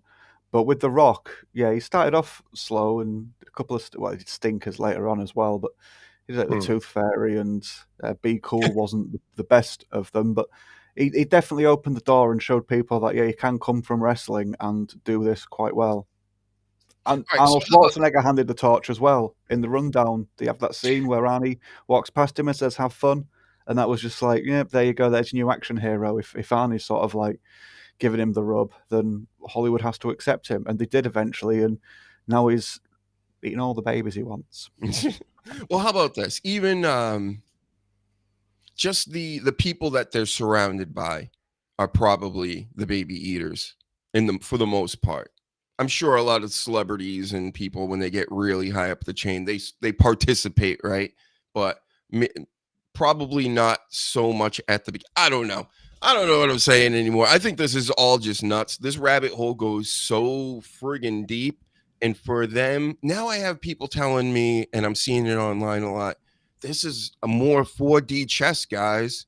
Okay, so nobody's covering anything up. It's being done so that they can prosecute further behind the scenes and gather more information and intel and things like that. The day will come. Just keep waiting, right? I don't like this keep waiting plan. I don't care if it's a religion. I don't care if it's Trump telling us Q and all these other weird conspiracy people. I'm not waiting. If you say you're going to do it, do it. You know, let's go. Let's get this rapture kicked off, buddy. It's like that whole segment with The Rock and John Cena and Cody, where he said, well, you know, I want you to be my champion and all that. That's like a metaphor for what's going on. You know, it's the people that went to The Rock and said, hey, we want you to be the big movie star. All right. So we're going to even do like a Schwarzenegger cameo, but you're going to be the guy for us. Yep. It's just crazy how the business has like that, such a hold on people. So for example, like Will Smith has, you know, he put out all these like the shit songs lately, like awful, almost on purpose, which is a whole nother topic. I think there's there's a rise. Let's just get into that right now. Let's forget everything else I was just talking about. How about the rise of bad content on purpose so that people hate you? There's a guy on Tekken even I've been seeing recommended to me. He like wears a mask, and I kind of got it. And I'm watching it, and I'm like, so he's being an asshole on purpose. He's going to, bet people, and he's going to lose a bunch, and he's going to fight his own viewers and lose to all of them. And it's getting him this huge following. Mm-hmm. So it's like people are monetizing hate now. And I knew this with Stuttering John before. I love that Dabbleverse stuff. He was making like $200+ a day, just sitting there for an hour or however long, just being a douche. And then people would pay him to insult him. And I'm like, that's why I really believe that Dave Meltzer is a work. I really think that he thinks to himself, what can I say to get the most interactions online and this, that, and the other thing? And I'm sure that he has people that sit there and subscribe to what is $14, $15, $99 a month bullshit just to see what he's going to say and to hate him. I believe it's 100% work. Man, everything's a work nowadays, I believe. Everything. I don't think Will Smith is in that category, though, I'm afraid. I think he is just absolutely trying to claw back any sort of street cred, reputation, clout, whatever you want to call it. And he's really overcompensating, and he's just looking foolish. I think at one point he was in the clique and they kicked him out. And I think it was when he slapped fucking Chris Rock. I think after he was in the clique and the people in the clique said, hey, no more. Because what movies has he done? What has he really done since then? You know what I mean? He went outside the box. He exposed whatever the fuck pissed them off. It's funny because he actually won like a Emmy or whatever the hell that award show was. Yeah. That night for, I believe it was who are the tennis stars there? And Serena Williams? Yes, the Williams sisters there. Yeah, so he was I the father. I thought it was Cook of the Year. I thought that's what started all of this. I don't know. Cook of the Year. Yeah. I don't know. Yep, he's out of the clique. We need to fight with somebody. Will somebody please fight with us? I've been sneak dissing everybody out here lately. Nobody's picking up on it. Let's go.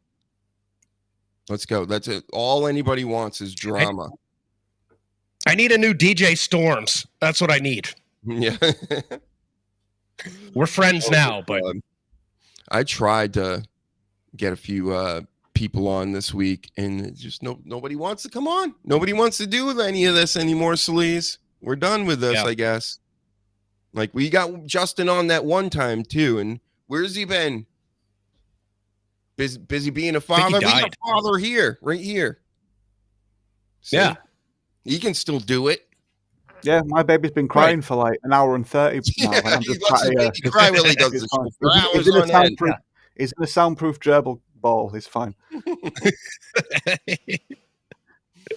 Daddy's working. All right, kid. That's right. Trying to put a roof over you. You're just watching me through the plastic, just longingly like, hell no. Just want to be picked up. Later.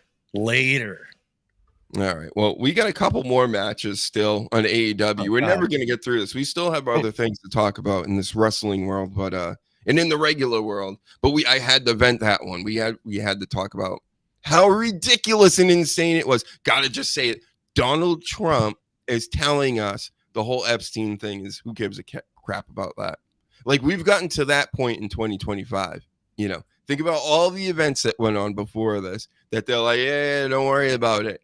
There's always something to worry about every time they say this. Don't worry about it. Okay. Every single time. So continue to worry about it. It's not going away. That's the funniest part about this. Where do they think this is going to go? We're just going to be done with this? I don't think so. They literally ran on this to become the president. And they said they had it on the desk. This is just to circle back to Tony Khan. People wouldn't be holding you accountable for this, like saying, we're not going to do this, and then going against that. If you didn't say, we have the files on our desk, we just need to type them up because they're handwritten, so they're nice and neat, and maybe do the odd pie chart or something, and they've just disappeared. And they've gone now. They meant something else. That's what she said. No, I meant something else. It was something else. It wasn't the actual list. It was something else. So don't worry about it. It was a Netflix list. It was things I was going to watch on Netflix that I was going to show everybody. You just heard Epstein. That's not the same thing. So absurd. And then the people out here, oh my God, they're the most disgusting. Where they're just like, they probably have something planned. Just wait. Just like the Iran thing. I'm not waiting anymore. Didn't you hear me? I'm not waiting for anything. Do it. You said you had it. Put it out. If not, what are we left to think, right? And the reality is, hypothetically, I'm just making an assumption. All right, don't hold me to this. Is that this whole time that we're waiting for it, you know that they're like, well, who knows about this? And go and talk to them. And they're wiping out all these people. Well, I mean, is it a coincidence that blonde chick that was like the most well-known out of all the victims? Yeah, oh yeah. Happened to self-delete. And that was what, 2 months ago, 3 months ago? People forget things so quickly. It's like, come on, guys. Come on. Yeah, that was a 5-second story. And then it was swept right under the rug. Yep. Just like all the other people. There's a woman in prison because of the list. What happens that they just apologize to her and open a door and let her go and say, sorry, there wasn't a list. Apologies. Off you pop.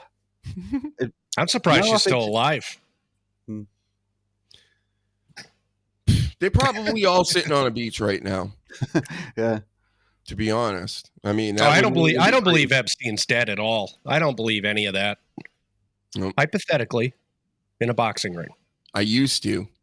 I would, be like, well, they'd just throw somebody in that cage with them or whatever, and case closed, right? But the pictures that go around online of the ears that don't match up, the noses that don't match up. So, yeah, probably been out of there for a while. Yep, there's these people. Sick of these people and sick of the world. He's got a new island. Oh man. And it's literally Ellen DeGeneres's background. Come on guys. And then she leaves the country after okay. Got it. Yeah, that one's very suspicious. We're not supposed to notice anything in America, Danny. I don't know. I think you can't notice anything either. You get thrown in jail for it, quite literally, if you start noticing things. We get told off for talking about potentially noticing, let alone anything we've noticed. Yeah. It's like they redact things in real time right in your face, and they just go, no, you're bad if you look at this. Like, I'm an adult. Are you serious? We're doing this? Wow. Orwell he really nailed it. Mm-hmm. But then again, I mean, doesn't take a genius to figure this stuff out.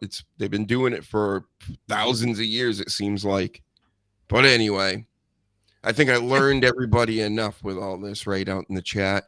So how about Toni Storm and Sasha Banks, guys? Oh God! One thing about I seen them cut promos on each other this week, even though I said I wasn't going to watch AEW because of the retweets. I watched it at least the beginning until I get disgusted enough with that, and I turned it off because I felt like I was watching two cosplay chicks. Toni Storm has no shoes on in the ring, which again I do not like, and I would not advise any wrestlers to be shoeless in a dirty ass ring like that. Plus, it just makes her specifically look dumpy. You know what I mean? She's in there with her feet together, standing there, them big thighs and normal top, and I'm like, what? You're fat. Yeah, like you're fat. You look fat. And then Sasha Banks is over here, and she's got the glasses with she's got like the Ultimate Warrior shit on the glasses.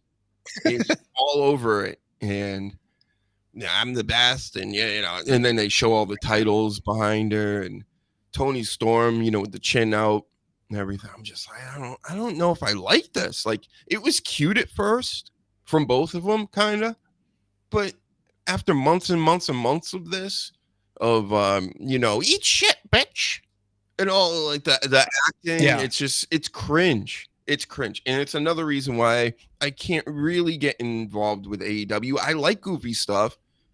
It's just not hitting for me for some reason.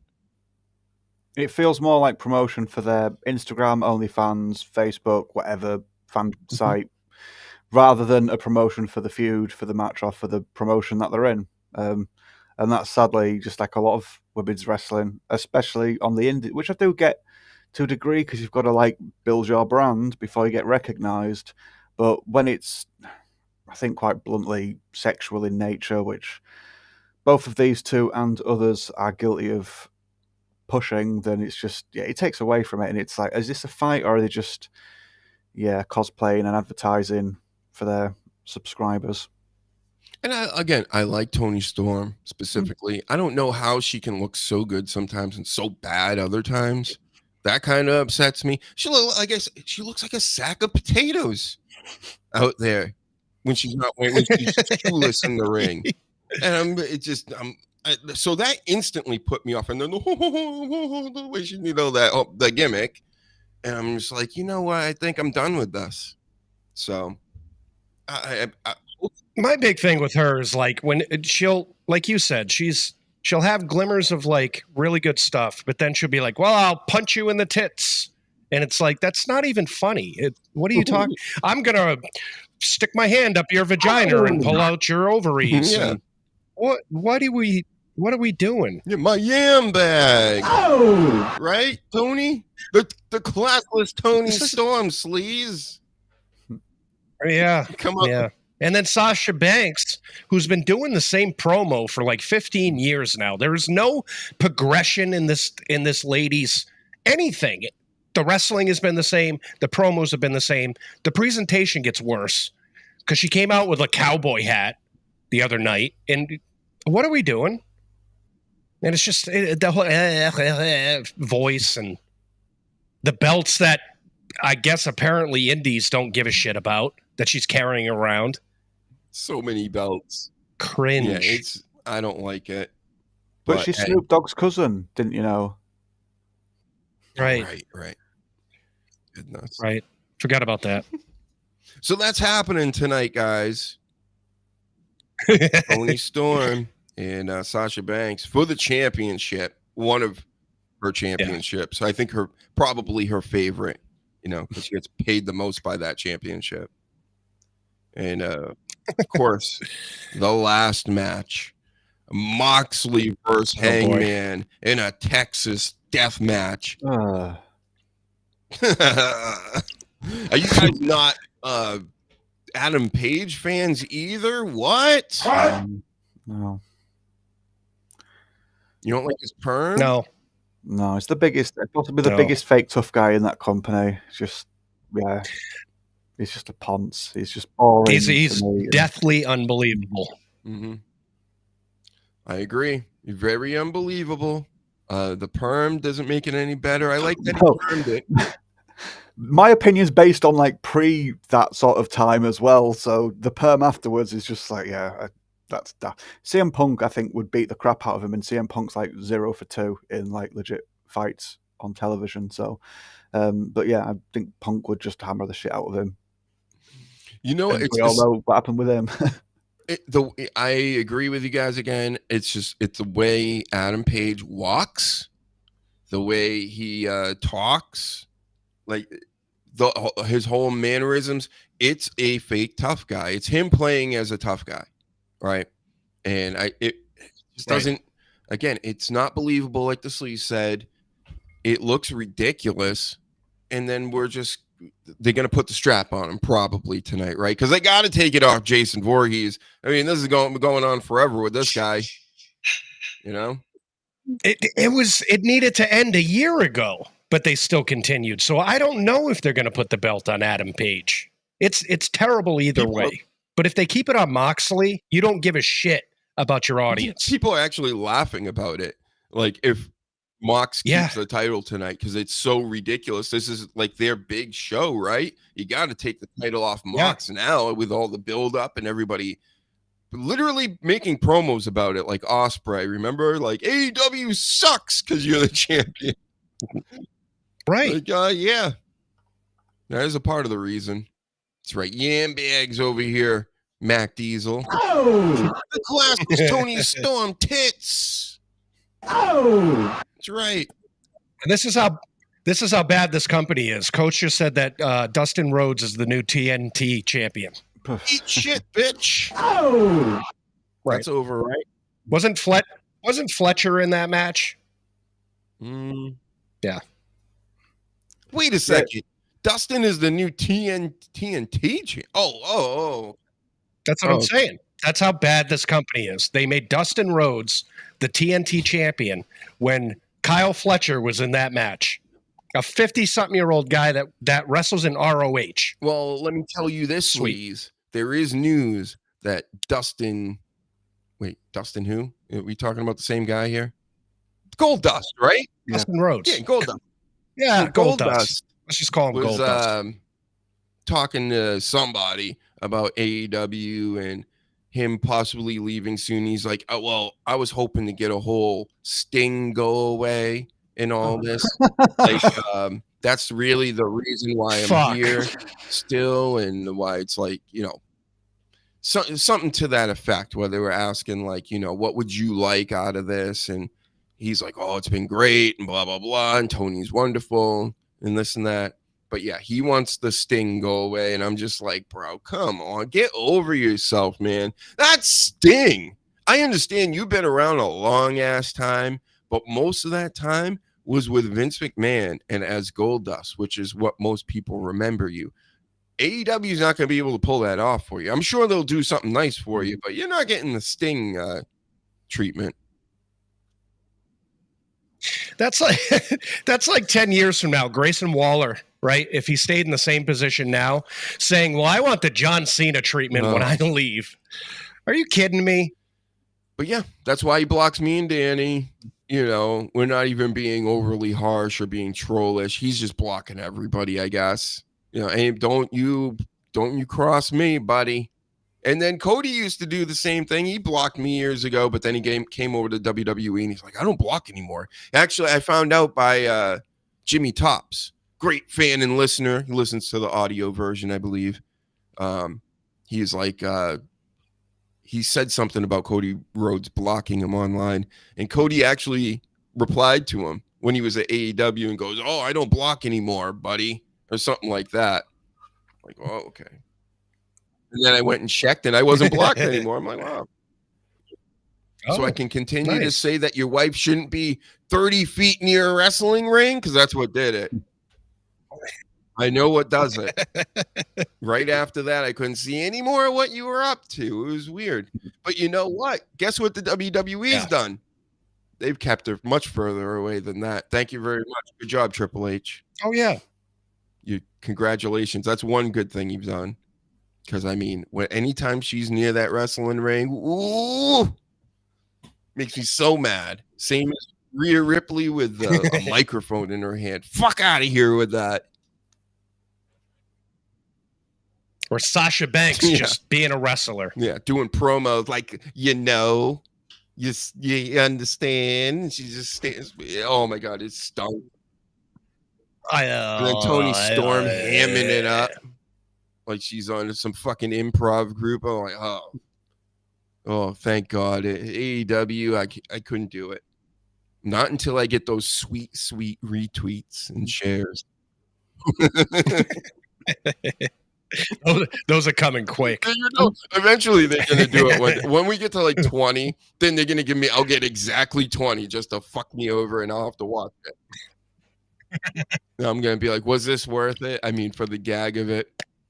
It has, the way it's steadily grown has been funny. I know there are normal AEW fans out there that are hardcore and they want to put it over. the best way to put it over is to have a guy that does a fucking podcast that talks about wrestling every week actually watch your show, right? So, you know, that's the idea of it. I'm serious. We should do one. What's their next pay-per-view? I don't even keep up. But we should do one that says, "Hey, retweet this so much, we'll do a watch along." More blocks than subscribers that way. Oh my goodness.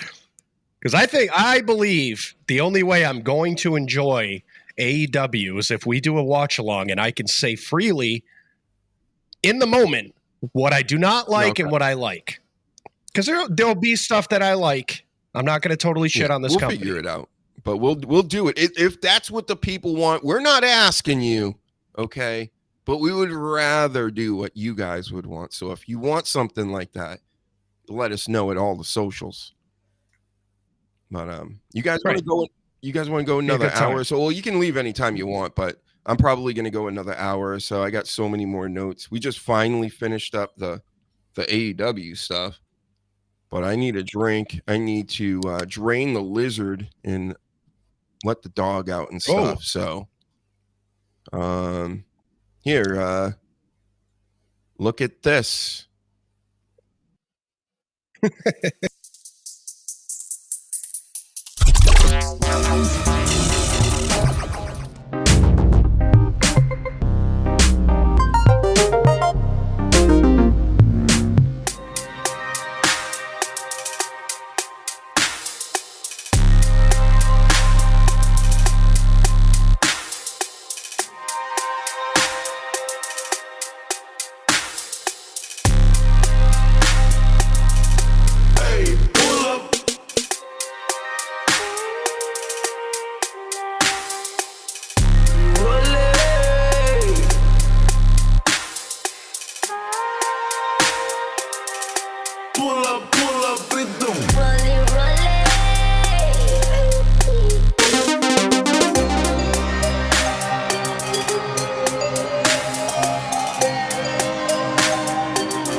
You're fired!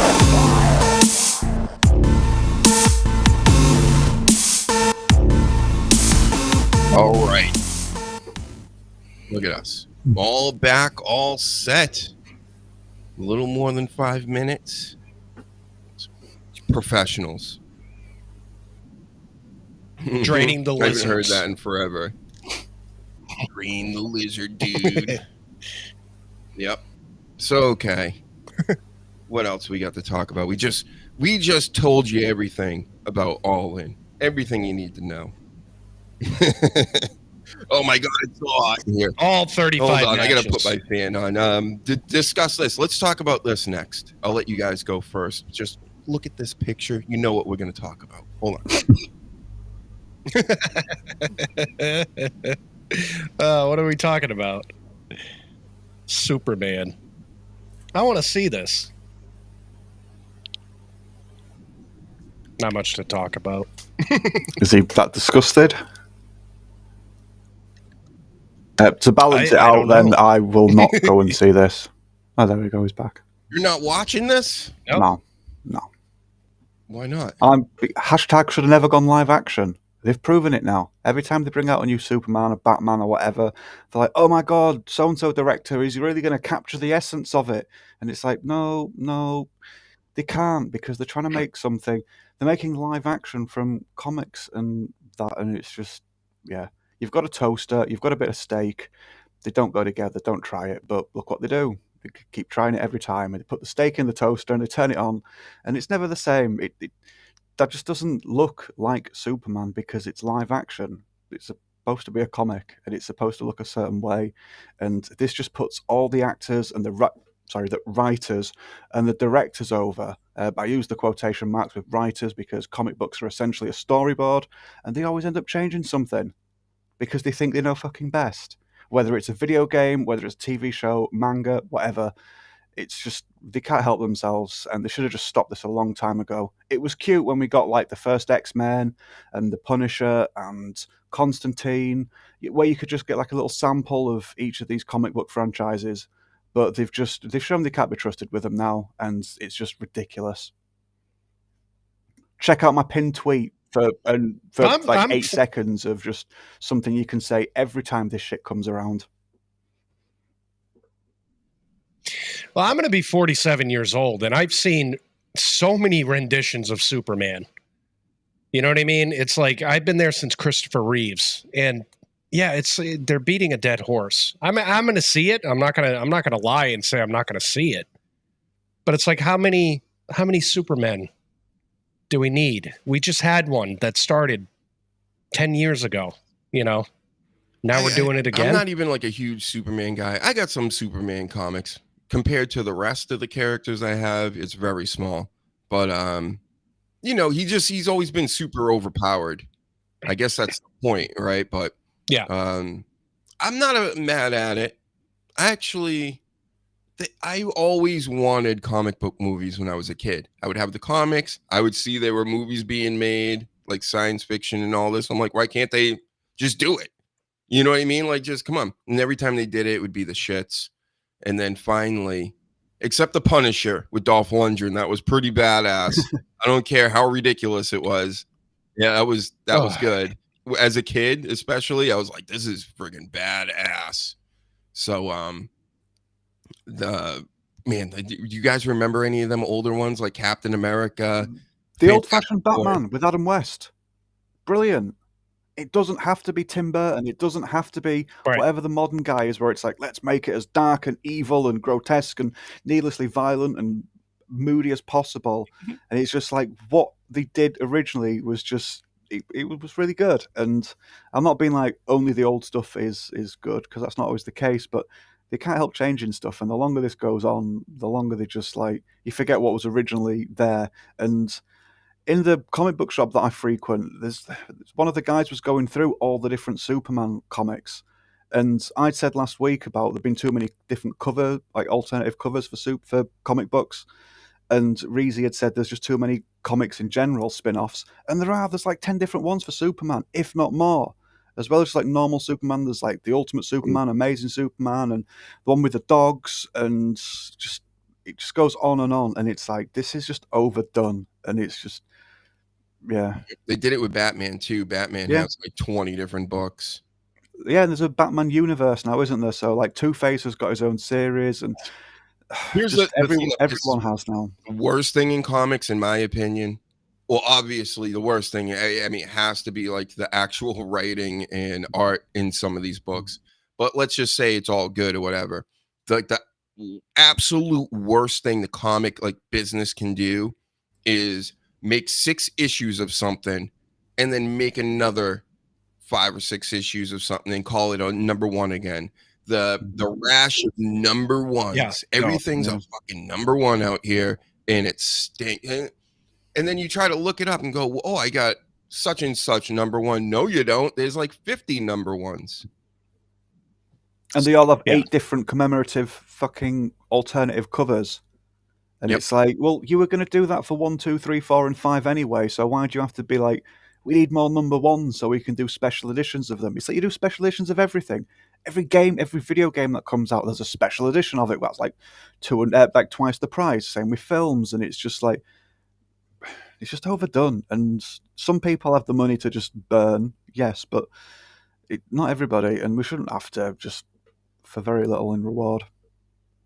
But with all this said, right, I think I welcome another Superman movie, and I probably will see it at some point. I rarely go to the movies. I think the last movie I actually saw in the movie theater was Top Gun 2, and that was under different circumstances than usual. It was just like, randomly going out, being in a place at a time. But I just haven't been to the movies regularly, God, since the 2000s. When I think about it, sometimes I laugh to myself. I've been to the movies and probably everybody else, all you guys too, so many times in my life. I'm getting to the point now where I'll see a random movie from like 1990 and I'm like, I saw that in the movies. I saw this in the movies. I saw that in the movies. Remember, Sleaze, we went and saw fucking Boogeyman in the movies. Remember Boogeyman? Yeah. It was just random. It was like, that's what you did back in the day when there was nothing else to do. It was like, well, what's at the movies? Oh, Boogeyman, urban legend from the early 2000s. Remember that horror movie? I'm like, I saw that in the movie theater. Oh, yeah. I was at the movie theater pretty much, and I think most Americans, like every weekend, at least once during the weekend, like every single weekend. And That was the thing to do for a long time. Was like every single week, you pick a movie like, this sucks and go. Or this was good or whatever. But the social media thing has blown everything so far out of proportion. Where with the Superman movie, it's like everybody's got to have a take if it's good or bad before it even happens. Yeah, it's like, well, the trailer looked good to me, and that's all I need. If you give me a trailer, I can pretty much pinpoint. I don't care if they got even a handful of woke stuff. here and there in between it. If the rest of the movie is good and they're just inserting that shit, I'll know. But I'm not going to be like, oh, this movie's trash. You know, and that's kind of the way that everything rolls now. Like, everything must be trash no matter what, even if there is no woke shit in it. So, no, a big thing too is. No, go ahead, Danny. No, go on, man. No, just real quick. This is another thing. Like, I'm into the movie. I want to see the movie. You know what I mean? I want to see this new whatever. I'm always intrigued with that. But then they come out and they say, oh, well, it's going to be a universe. Like, everything's got to be a fucking universe now. Where James Gunn came out and said, okay, well, here's our plan going for the next fucking 10 years. And we're coming off Marvel. We're coming off even like Star Wars, or everything's in a fucking universe now that you have to invest like 5 or 10 years. I like that. You need that, especially in comic books. Because then they're going to want to, if this is a success, which it's going to be, they're going to need to follow that up and mesh all these things together. So when they make their group movies, just like Marvel did, why didn't all these movie departments or whatever make all this stuff just accurate, comic accurate from the get? You know, I just don't understand. It's so stupid. Everything's so silly with the movies. All these little executive EVPs, their little EVPs over there, they're producers and whatnot are like, no, I'm going to change it this way and kind of make it more our own, and it will fit the general audience better. No, it won't. The comics already did it. Danny said these are fucking storyboards. It's so easy to do. Do what the book says. Write it how the book talks. If they're set in like the 1950s, have them talk like it's the 1950s. People will like it. And if they don't, you make another Superman movie that's set, say it's futuristic. I don't mind having all this stuff and having all the content. It's as long as it's like creative and it actually pulls from the original source. It's when they start getting all movie Hollywood with it and they're like, no, we're gonna strip the life out of it first and what makes Superman. But I can't tell you what that is because I haven't seen this movie yet. Again, I'm probably not going to see it in the theater. I'll see it when it first comes out here. But one last thing before we get off all this stuff. DC seems to be trouncing Marvel right now in the comic book space. Have you been noticing that, Danny, at the shops? Yeah, they have. Well, from what I've seen people buying. Because I've always been Marvel haven't sold, but I think people are just Marvel fatigued. Marvel's been like, with everything culminating with Endgame, and then people were like really buzzing after that, and then after that it's just been not very good. Then they came back with Captain Marvel. Yeah, and everything else, and Disney have just like mushed it into a fine paste, and I think people are just happy to have a bit of a break from Marvel in general, whereas DC is a little refreshing because they were sort of the underdog before. The last thing I saw at the cinema was Bob's Burgers, the movie, which was really good, to be fair. It's a great show, and the film was really well done. But yeah, that's the last thing I went to the cinema to pay to watch. Yeah, I've seen Aqua Teen Hunger Force at the theater. I saw the South Park movie at the theater. God, I saw the old Batman. Remember the Batman show, the Phantasm, or everybody's like, it's like a cult classic now. I never actually watched it again, but I saw that in the theater in the early 90s. I was always at the movies. And like, it's almost like my mind's been wiped where I don't even remember any of it until it's brought up. And I'm like, that's right. I saw that in the movie theater. It's weird. I used to go like twice a week. I used to see like everything, but then there was like a 9-month turnaround, if not more, for when things were going to come out on DVD or on TV. So you had to wait. Whereas now it's just like, meh, if you don't want to go and pay like 20 or 30 quid or whatever it is over there, I'm sure it's just as extortionate with the overall price of food and stuff. If you don't want to do that out of the comfort of your own home, just wait a couple of weeks and it'll be on Disney or Netflix or whatever, or you'll be able to pay for it. So you don't even need to inconvenience yourself to that degree anymore, because it is expensive. And if you're like a parent and you've got like 2, 3, 4 kids, they all want to go and see Batman or Spider-Man or whichever, and they all want popcorn or they all want a drink, it's a fucking lot of money. And I can totally see why people just go, yeah, I'm just going to pay whatever Disney is per month or whatever DC's one.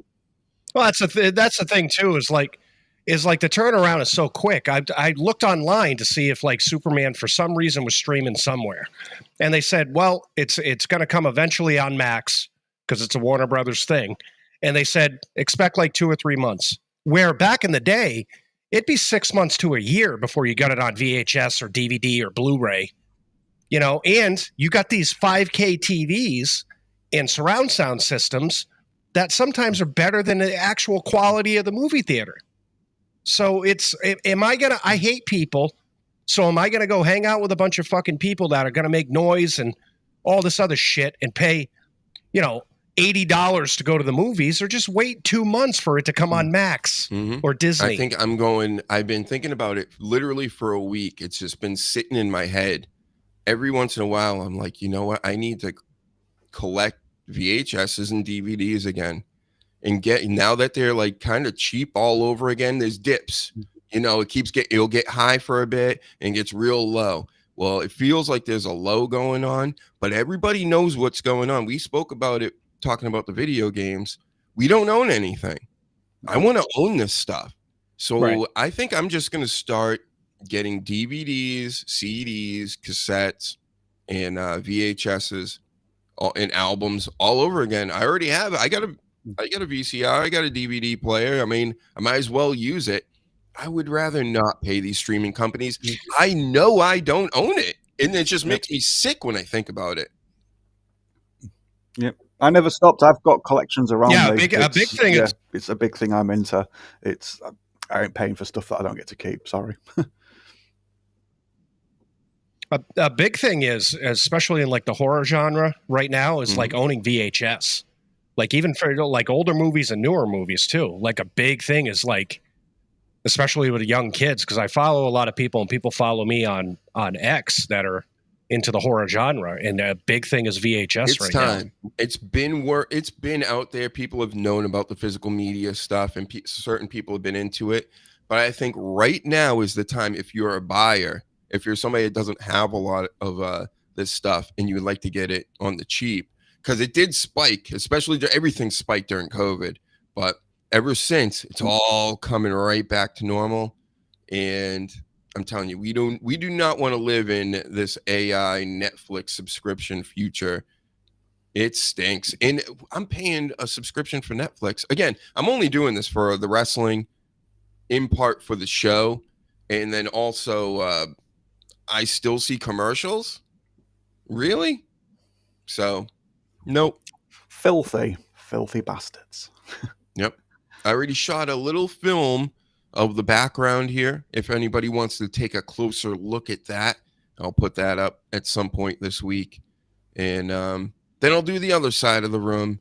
And that's not even like the tip of the iceberg around here. This is just what I'm like placing out here for the show. But it's also way in the background, and logos cover it and everything else. So if you're interested in that stuff, I'll have some videos for you coming up. But you're right, though. The pendulum is swinging back with like younger people wanting to have physical copies of things, because when they come in the shop, I've heard quite a few people saying, "Oh, I've read this online, but I'd rather have the book or the comic or whatever." And people are sort of like starting to realize they are missing out on things. It seems strange to me. I didn't really think we were going to ever win over the younger crowd to get back into physical stuff, because they have the digital and it's just like right there.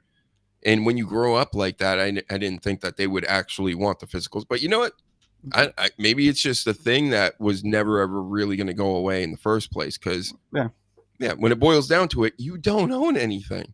Again, I don't want to pay every month for the rest of my life. I just want it, right? I got the Running Man back there with Arnold Schwarzenegger. I can watch that anytime I want, and all the extras and everything else. And another key factor, it will never be edited by any weirdo in Hollywood. Some baby eater out there going, "They gotta take this out." They're making it. They've made a new one, don't you? No, I heard it, but they've remade the Running Man. Yeah. Really? Changed the concept a little bit, and again, the trailer looks okay. Because you can make any 90-second trailer look it's gonna decent, suck. But it's different. So it's not going to be the same. So they just like you say, they shouldn't Total Recall. Did we need that second one? No. Remember Total Recall or Colin Farrell? No. I didn't even see it, but I can just tell you can tell how media works when like something comes out like Total Recall or a whole, updated version of it, and nobody talked about it after it was released. That's how I know it sucked. It was bad. It was really bad. I watched it just to see how bad it was going to be, and I wasn't disappointed. Recently, talking about owning stuff, I went to the mall for the first time in probably fucking years at this point. So I went to Newberry Comics, and I got so nostalgic that when you walked in and you smelled like the plastic from like CDs and albums, and you could physically have them in your hands, I miss that feeling. That was one of the biggest things when I was a kid. You would hear a CD's coming out, you'd go to the store, you'd sit there for 20 minutes, half an hour, 45 minutes, just browsing through stuff. And then like you buy it, you get home, you unwrap it. It's got all the literature for it and all that stuff. The kids don't understand this. It was such a feeling to like actually say like, oh, I own this now. And then to put the media in and enjoy it. It's a whole feeling this generation and even the generation before that really don't know about.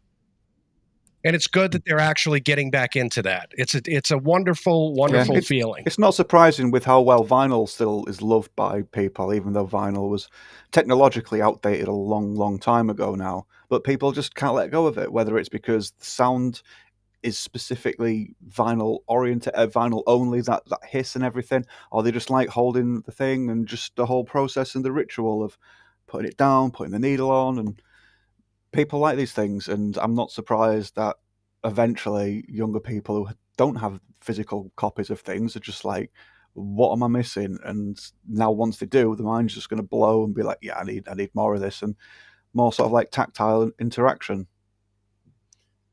I just remember getting. I always real quick. I always had this affinity of like when I heard like a beat or even like a rock song where it sounds good and everything's like that. I always had like an interest in who made this music, who was the producer, who was the DJ, all this stuff. So you would buy the physical copy, right? You'd unfold that, big long thing, and they would show all the credits. So then I'd say, oh, well, this person made this music. I'm going to go and I'm going to look up all this stuff on this person's stuff. You can't even really do that now, unless it's like, oh, executive produced by this or that. It's just so much noise. It's just the knowledge of. Because everything's so available, you just had the package of, you had what they gave you before. Now you have everything and everything else on top of it. And it's just like, it's a mess. And again, that's people are starting to notice. I've talked about this on the show, and now I'm starting to see it on like TikTok reels and things. And I'm like, wow, I thought this was my idea. You know what I mean? But if you need to get going, Sleaze, no problem. Yeah, I got to get going. All my plugs, just go to my QR code. Yes. Good show, guys. As usual. Thanks for coming on. And go follow the Sleaze all over the interwebs. Yes, and troll me. It's fun. I love it. All right, later, man. See you guys later. Yep. So, I mean, I remember this. I have a vivid memory of watching Bill and Ted and being insanely excited about it because it was just a rental that was brought to my house. And I was like, I didn't know what it was. And then you put it in and it was Bill and Ted. I was like, holy shit. Because again, this is like 6-8 months later after it was already in the movies. But this is one of the movies I just happened to not like go see as a kid. Yeah. And, it's like, I remember that. That's how like crazy that moment was. It was such a big deal to have a cassette tape of Bill and Ted's Excellent Adventure. But that movie ruled, of course. It was excellent. And it's like all of this has been wiped out in my lifetime, and it's just weird to me. So I'm bringing it back for myself and for everybody else. I know everybody else wants it. anybody at least that if you were born in the year 2005, that's probably around the cutoff. If you were born but at 2005 or before, you know what I'm talking about. And anybody after that, you're probably one of these people, Danny, you're talking about, where you've been growing up in digital slop, and now you're like, wow, I just would rather have something in my hands to do something with other than a screen that I look into. So, we're doing it. I'm going to start up an eBay store again because I'm getting rid of TeeSpring, Danny. These people are ridiculous. I hit him up the other day again. We're going to the Better Business Bureau over this. I mean, you want me to have people wait months, like 6 months or whatever to get items? And that, of course, that makes me look bad. I didn't do anything. I did everything I was supposed to do. So now and then also on top of all this, they don't even want to pay me. Oh, it's going to take a month. Well, it's been over a month. Where's the money? Simple as that. Give me my money. Give everybody what they paid for. And we're done, right? I'm talking to AI over this, Danny, because I'm like, what's going on here? How can I fix this in a more practical manner instead of going to their help desk and, getting the runaround as usual? And of course, it started off with all that, but then we got through all that. And it said, just go to the Better Business Bureau. I mean, that's pretty much it. So I'm like, I guess I'll do it. We're going to experiment with that this week, folks. So that will be an ongoing story. Paladin still doesn't have a shirt.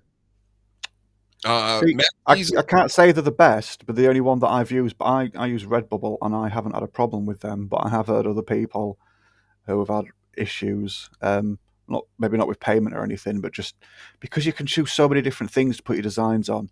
You might line up something for a t-shirt and then think you've got it lined up for like the apron or the pillowcase or something, and then when it actually gets there, someone's already paid for the thing and it's like wrapped around in a weird way and it's not exactly how you thought it was on the screen because you can't see prototypes, like physical prototypes in front of you.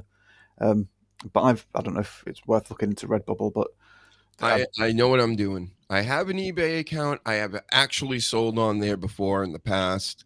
So I'm just going to revive it and order my stuff locally so I can actually touch it. Again, physical media and all the shit everybody gets out here is coming directly from me. And I can't fuck it up because I'm going to be doing it. When I want something to be done right, I have to do it myself. Even in the year 2025. Guys are stupid. We got AI out here and everything, and I can't even get a service to send out logos on shirts. Guys are idiots. So, yep, I got to do everything myself. Thanks. So obnoxious. And then it's it's work, literally trying to contact these people, sitting in chats. The guy in the chat the other day on the TeeSpring chat pretty much just hung up on me. He's like, oh, we're done here. Bye-bye. Because I'm asking questions, right? I want to know more about what you're doing and what your operation is. And he was like, no, we don't want any more questions. We're done. Bye. Like, wow. Okay. So I wonder how many people they think are just going to go, well, it's only $100. It's only all this. They don't even know these people. I'm going to keep coming. I'm not stopping.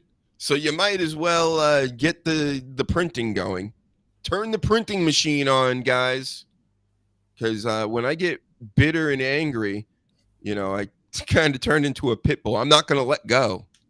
You're going to have to kill me first. TeeSpring in a boxing ring. Apollo Creed style. That's right, Paladin. Listen, I'm for the disenfranchised. I'm one of them myself. Nobody's helping me with anything out here. I can't get anything going on. And anytime I try to do something, I spend several hours on TeeSpring putting logos on, picking up the shirt, setting up a store, blah, blah, blah. And then they won't send your shit out. Oh, my God. They're so lucky I don't own a plane, Danny, in a boxing ring. Of course. All right. So anyway, what else we have to talk about? Well, we got three more pay-per-views to talk about, right? Saturday night main event is later this evening. Orton versus McIntyre. That's happening. You know, I'm kind of done with Randy Orton. He come out with Jelly Roll last night. Really? That's a whole thing we can talk about. The Jelly Roll thing is happening, folks. It's true. The rumors are true. Jelly Roll showed up at SmackDown. He's fat! And also the rumors of him fighting with Logan Paul. Logan Paul came out. Poop, and of course he's disrespecting Jelly Roll in the middle of his song. Jelly Roll actually looking pretty fit. He's been working out. He looked like a blimp. He looked like Viscera. Not even lying. He was big fat like Viscera. Now he looks like a deflated version. Still wearing like the moo shirts and everything. Sure, a lot of saggy skin. Just, go to the Rock's doctor. He knows how to take care of them titties. Yeah, but Logan Paul came out and started disrespecting him. Randy Orton came out with his massively swollen red head. I don't know if anybody else has noticed this lately, but Randy Orton got this big ol' ass head lately. I'm just like, wow, man, like calm down. You're about to have an aneurysm or something in there, Brainiac. And yep. Then who else came out? Oh, and then Drew McIntyre. That's why this match is happening. Drew McIntyre attacked him just like he was attacked by Randy Orton last week when he first showed up, back into wrestling because he took time off. And now we're probably most likely, because Jelly Roll's going to be in Randy Orton's corner tonight against McIntyre. Logan Paul will be there. There's going to be more mischief. And then they will be taking each other on at SummerSlam. Randy Orton, Jelly Roll, two Tennessee boys from Knoxville. And they're going to take on the other guys. And I'm going to be sitting here the whole time. It's the shits. Calling it the shits. Is that the link with him and Orton, that they're from the same place then? Yep, that's how they started off last night. Jelly Roll come walking in and he goes, "Oh, look, another Nashville, Tennessee boy." And Randy Orton. No, isn't he from St. Louis, Missouri? Or is that just a gimmick hometown? He was born in Nashville. Right, it's one of those things. So he probably grew up in St. Louis, but yep. These WWE, they fool everybody out here. They're not fooling us. We got the internet. Yep. So that's happening. Danny, you looking forward to this tonight and SummerSlam, which we already know. This is very obvious, right? What's going on? The advertising things before it's even started. Well, I mean, you need to do that obviously anyway, but I mean, there's no need to advertise so aggressively. We're trying to get round to Saturday night main event, and it's just like, oh yeah, SummerSlam. Let's focus on this one first. But no, it's silly. It's just cross promotion. I know why they're doing it. They think it's going to increase the fan base, and they're going to catch that mythical casual audience, which I suppose they kind of have. But I don't think whichever pop star they get on is gonna like reinvent wrestling or reinvent the Attitude Era or anything like that. Especially not in this day and age when you can see them.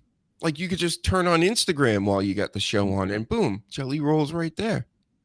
You know what I mean? It's just, It doesn't, back in the day, that's why everything was better back in the day, because you weren't overexposed to so much.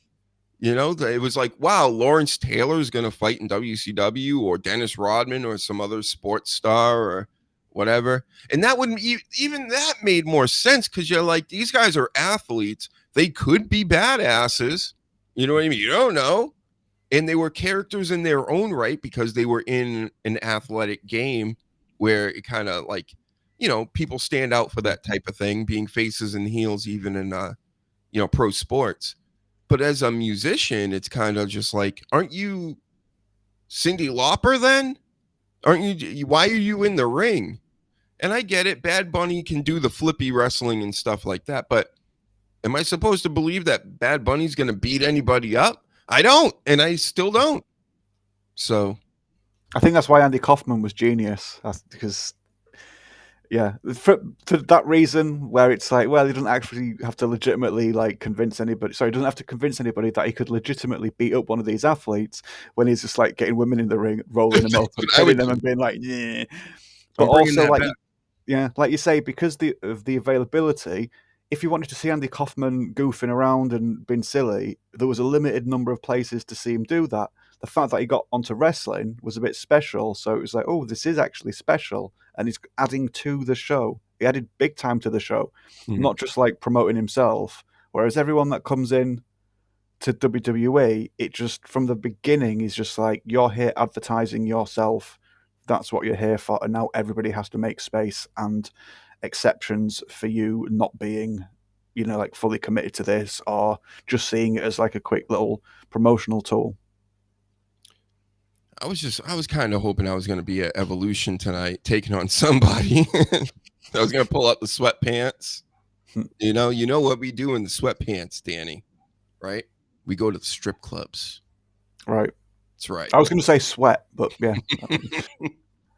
I was listening to this sports announcer. He's been relegated to just online because he's a hardcore Christian right guy. So they kicked him off TV altogether, and now he's online. And he's talking about. He's like, I'll tell you, I would used to go to the strip clubs and I'd wear the sweatpants and all this stuff. He's testifying and all this. I'm like, this is amazing. Yep. But I'll be that guy. If you want me to go to NXT in sweatpants, Triple H, anytime, brother. I mean, you don't have a gross chick there. Some butter faces, but, I don't mind that. Some say I'm a butterface myself, right? Peter Parker? I'm something of a butterface myself. Wow, the Young Fucks just lost. We're getting news, our correspondence from Coach. Wow. So they're not the EVPs anymore. That's wow. What? They lost all, championship things. This Lee's told us about this earlier. They didn't really lose their EVP roles. Okay. Get it right, everybody. Get liking and subscribing as well. Hope there's no emergencies over there. I'm sure he's fine, but here we go. All right. We were going to talk about Saturday night main event. We already spoke on Orton and his 80-pound head going up against Drew McIntyre. Next, we're going to talk about LA Knight. Yeah. And Seth freaking Rollins. They're taking each other on tonight. This LA Knight, so mad, so furious with the Seth Rollins. He just wants to hurt him. That's what he said last night on SmackDown. He wants to hurt Seth Rollins and put him in his place because Seth Rollins has been messing him up lately, man. He's a player on Raw. He's been doing things. But Seth Rollins also has a plan for himself, mainly. He acts like he's got a plan for Bronson and Bronson Incorporated, but he really doesn't. So, yeah, they're going to butt heads tonight. At some point, everybody's waiting for not Bronson Reed, the other one, Braun Breaker, to turn on him. Because everybody's looking there like he's the next big thing. He's the next big thing. And we're all parroting the same stuff, right? Is he the next big thing? I guess he is. When they made NXT 2.0, he was like a champion immediately on there. Yep. Don't worry. I'm a professional.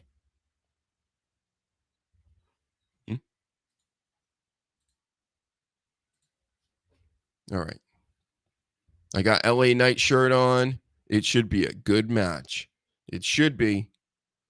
And I may have some LA Knight merch coming too. New shirts coming to the podcast soon. Everybody get liking and subscribing. Hit that like button. Come over to YouTube. We need those watch hours. My God, my kids need to eat, please. They only can eat if they get likes and subscribes and watch hours. So don't make me go on the GoFundMes and stuff. Is he gone? I don't know. We'll see. I'll look back over here in a minute. We just want to look at me now. I'm so handsome. We spoke on Superman. We fixed everything with Superman. People way too critical before they even seen a movie. What's going on out here? It's been leading up to this through the years, but now with this Superman, it's really front and center that is like some crazy work by you guys out here. Go, it's gonna be good, it's gonna be bad, it's great, it stinks. I've never seen people so divided on a it's a comic book movie. How bad can it be? Everybody's looking at the CGI. The CGI is this, and the CGI is that. It's like, well, looked fine to me. Everything looked fine to me on the trailer. So, chillax. Shut up and enjoy it, like Gold Dust told me. Okay? Just stop talking. Okay? So this already happened. Let's just name what happened. Then we'll go over Saturday night main event because this already happened. So let's blow through this real quick. And if you know who won in the chat, let us know. Javon Evans, Jasper Troy. That was the first match. Sure, it was great. Grace and Monroe versus JC Jane and Fallon Henry. Which, I mean, these are more like showcases than anything else. So.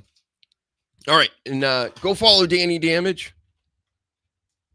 I'm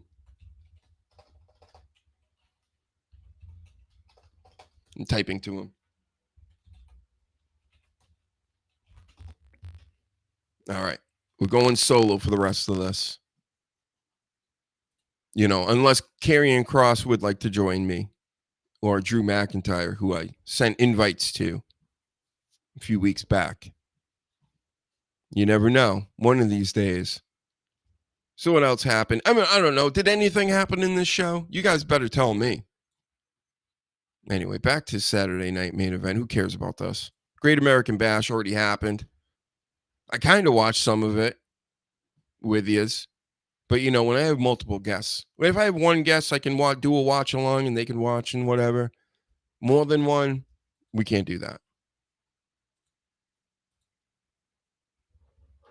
So we got LA Knight Rollins. We already talked about that. LA Knight can't win this, right? Or sure he could, because there's no stakes. There's nothing on the line. So LA Knight, sure, you're going to win. Because you must know Bronson Reed and Braun Breaker are going to be coming out there at some point. And you better have some backup. Sami Zayn's already messed up. Penta doesn't like him. Jey Uso doesn't like him. There you go. Let's get yeeting. G.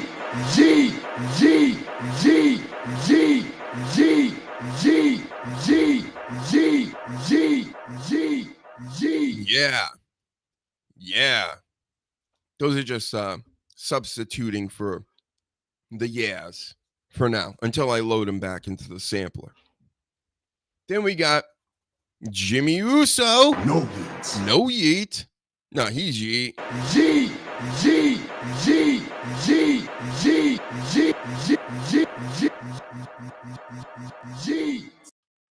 Versus Solo Sikoa for the U.S. title. Big Jim Uso. I don't know how I feel about calling another man Big Jim. G. But I'll call you Big Jim. How about that? G. There you go. Is he going to win, though? I don't think so. Big Jim comes out looking like a 2012 Uso. You know what I'm saying? G. He's got the big shirt on. You sure it's got sequins on it or whatever, the shiny stuff, a little bit. Then he's just wearing like the normal pants. There's no yeet all over him or anything. He's looking like the dollar store Jey Uso. G. And I'm a little scared that Jimmy Uso, who may be even more funny than Jey Uso, is now becoming crusty and dusty. G. You know what I'm saying? So we don't like this. We don't want this for you, Jimmy Uso. So it's time to jazz yourself up. Okay? Maybe shave half your head like that guy that fought Obafemi today in the Great American Bash. Do something like that. Wake up. Take a shower. Get a clue. Because this is your chance. You can get a U.S. championship tonight. But what are the odds of that? You're going up against 4 other guys. Or a 7-foot guy and 2 other guys. Same difference. So, just get your act together, Jimmy Uso. Your brother, he's got his act together, all right? I'm sure your mom's already given you this whole spiel, right? So, yep. What else is going on? I mean, last night was pretty good. You know, I can deal with a 2-hour SmackDown on a Friday night. 3 hours? That 10 to 11 hour? You know what that is? No yeet. No yeet to the maximum, bro. So, I don't know. There's some upsetting other notes here I'm looking at. We had this Logan Paul came out last night. Of course, he disrespected Jelly Roll. We really don't care about that. That was kind of cool, actually. But when Logan Paul came out and he announced to the world before he was cut off that he's been signed, his shitty podcast, it's the shits, was signed to WWE. So WWE has a whole podcast realm like this, and they haven't sent me an email yet? What? What are you guys talking about? I get that he's got all the followers and he's got all the fake viewers and all of the stuff and the Prime bottles and the things. But you know, if WWE wants to really knock this shit out the park with their radio and their podcast game, we're the Howard Stern over here of that stuff. So contact me, Stat Triple H, because this is where it's going down. Belly swole style. You like Jelly Roll, I like Belly Swole. Paladin says, Big Jim, step out of the Lil Jon music video. Exactly. Yeet to that. That's so 20 years ago, bro. Get over it. So Jimmy Uso taking on Solo. He's not going to win. That's my take. And then, of course, Gunther versus Goldberg. Wow. The match nobody was asking for, but we're getting it. Where's my Goldbergs? Nope. There he is.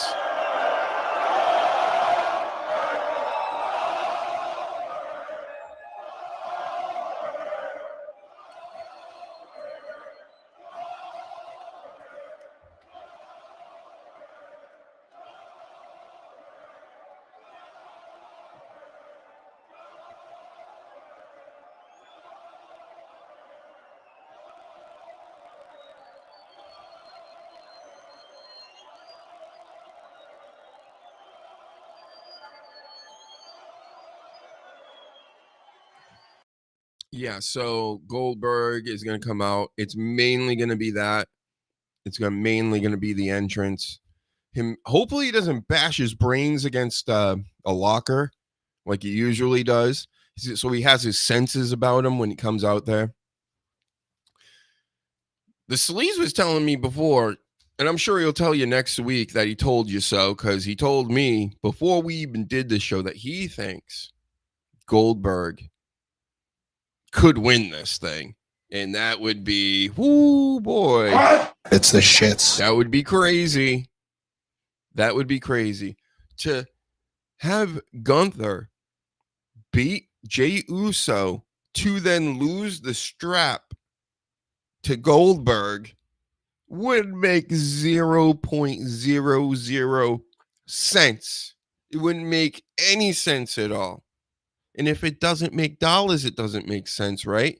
And it must work in reverse as well. So Goldberg can't win tonight. That's my take. If Gunther loses to Goldberg, this is some Kevin Owens garbage horseshit. The man is limping to the ring to cut a promo in the first place. Not to do a match, just to go and cut a promo. And I don't hate Goldberg, bro. I got his autograph right here. You'll see it in the video I'll post. Like and share and subscribe and retweet. Hit all the buttons right now, please.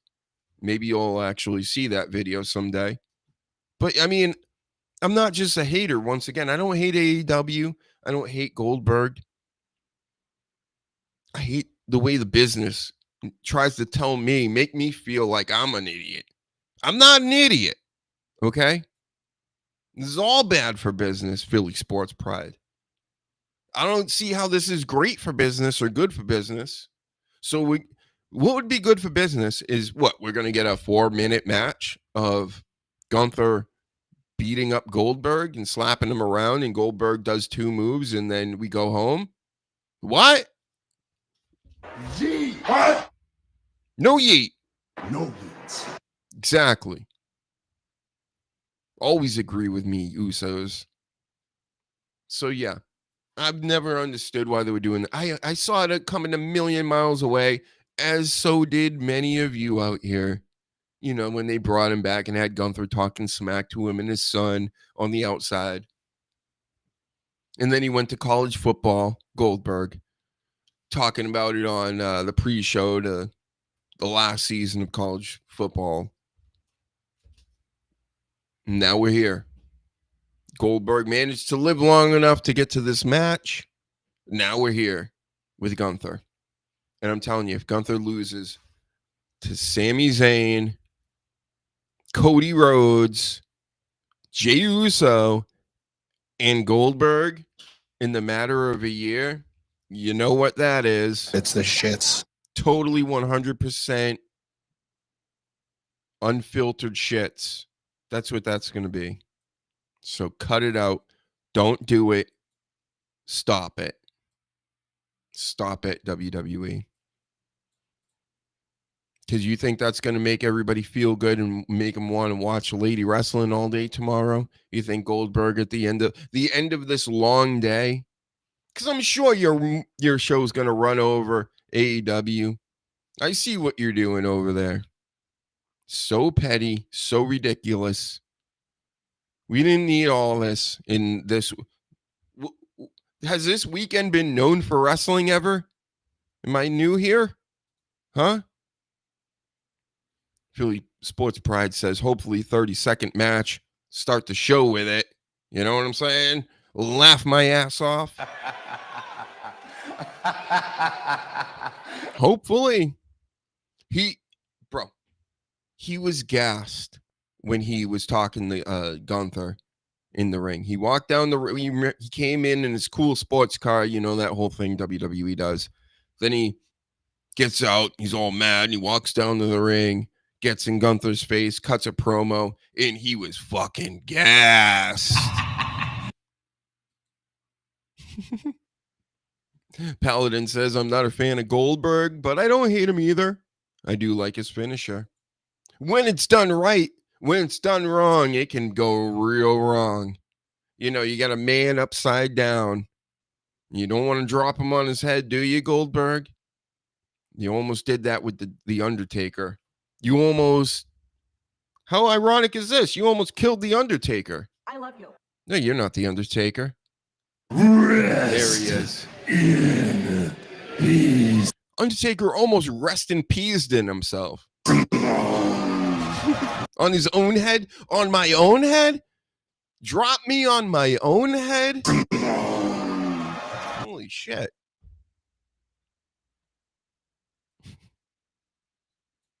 At least the Undertaker doesn't have this guy after him. He's so coming for me when he gets out. Bring it. I'll be waiting for you. You too, Moxley. The 13th. Not scared of you either. Bring it on, boys. Yep. So, man, we just figured out Saturday night main event. We just blew right through that. I'm picking Gunther because I'm out of the surprise business. I pick surprises all the time and I'm always losing. No more. I'm an expert analyst journalist, one of the best. So we're going to start being right again. LA Knight, is it your time to look good over Seth Rollins and his crew?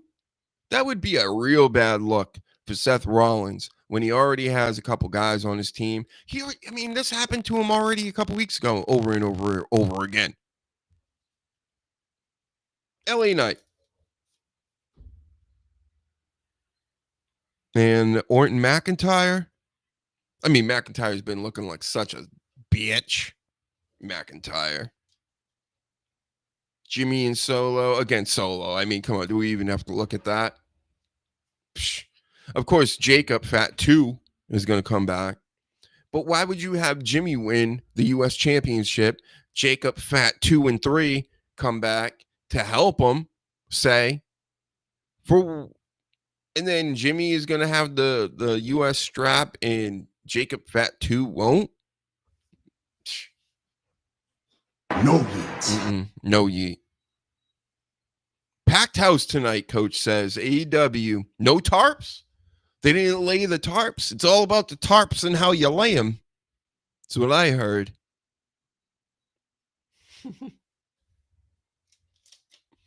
It's all about the tarps and how you lay them. But, good for AEW. Good for you guys. I want AEW to grow. I would love AEW to push WWE. I would love the AEW to get so big it pushed WWE to stop competing on these weekends. And then I'm not getting AEW pay-per-view either way. I'm not paying $50. Okay. I already got my subscriptions. And I don't even want to do that. We just did a whole segment on how I'm not going to be doing that in the future. But does this mean I want AEW to go away and not grow and not push WWE to get better? No. I know WWE's not going away in TKO. But we need them to understand that we don't like the jelly roll stuff. We get it. We do. We all get the jelly roll stuff. Good for you. Good for you guys. You're going to grow your audience by, leeching off Jelly Roll's audience. Cool. When podcasters do that type of stuff, we get all kinds of hate for it. Branching out and trying to reach out and things like this. WWE does it. Everybody's on board, even though you're not making any of the money. So fucking retweet this, okay? Share this video to everybody. Not enough viewers, in my opinion. We're killing it. We're doing it. We got a whole bar set up for you guys to come hang out every weekend. So I hope you appreciate it. I know a few of you do, at least. A couple of yous. We got some hardcore podcast listeners. Shout out to them. But I'm speaking to everybody right now live. We do it at one of the hardest points in the week, which is Saturday afternoons. Everybody's waiting for Saturday afternoon generally to come around so they can go and do their own things and, frolic in the parks and pick apples and shit. But I'm over here grinding, and I know most of you listen afterwards. So shout out to those people. You are loved, and we know. I see you. I can still see you. You think I don't know you're listening right now? I know you're listening.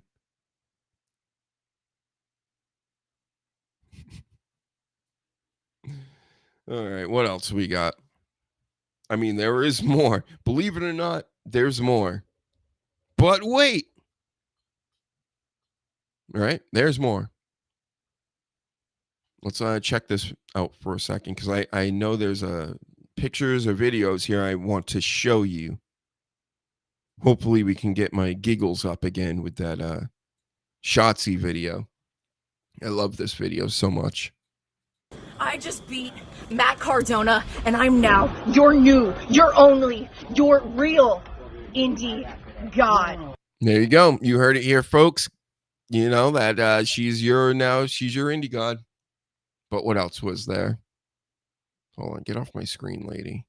How do I fix this? How do I work all this? Oh, there's Charlotte and Alexa Bliss. We're not friends. They're showing their new merch. Look at this. It's Limp Bizkit, guys. It's Limp Bizkit.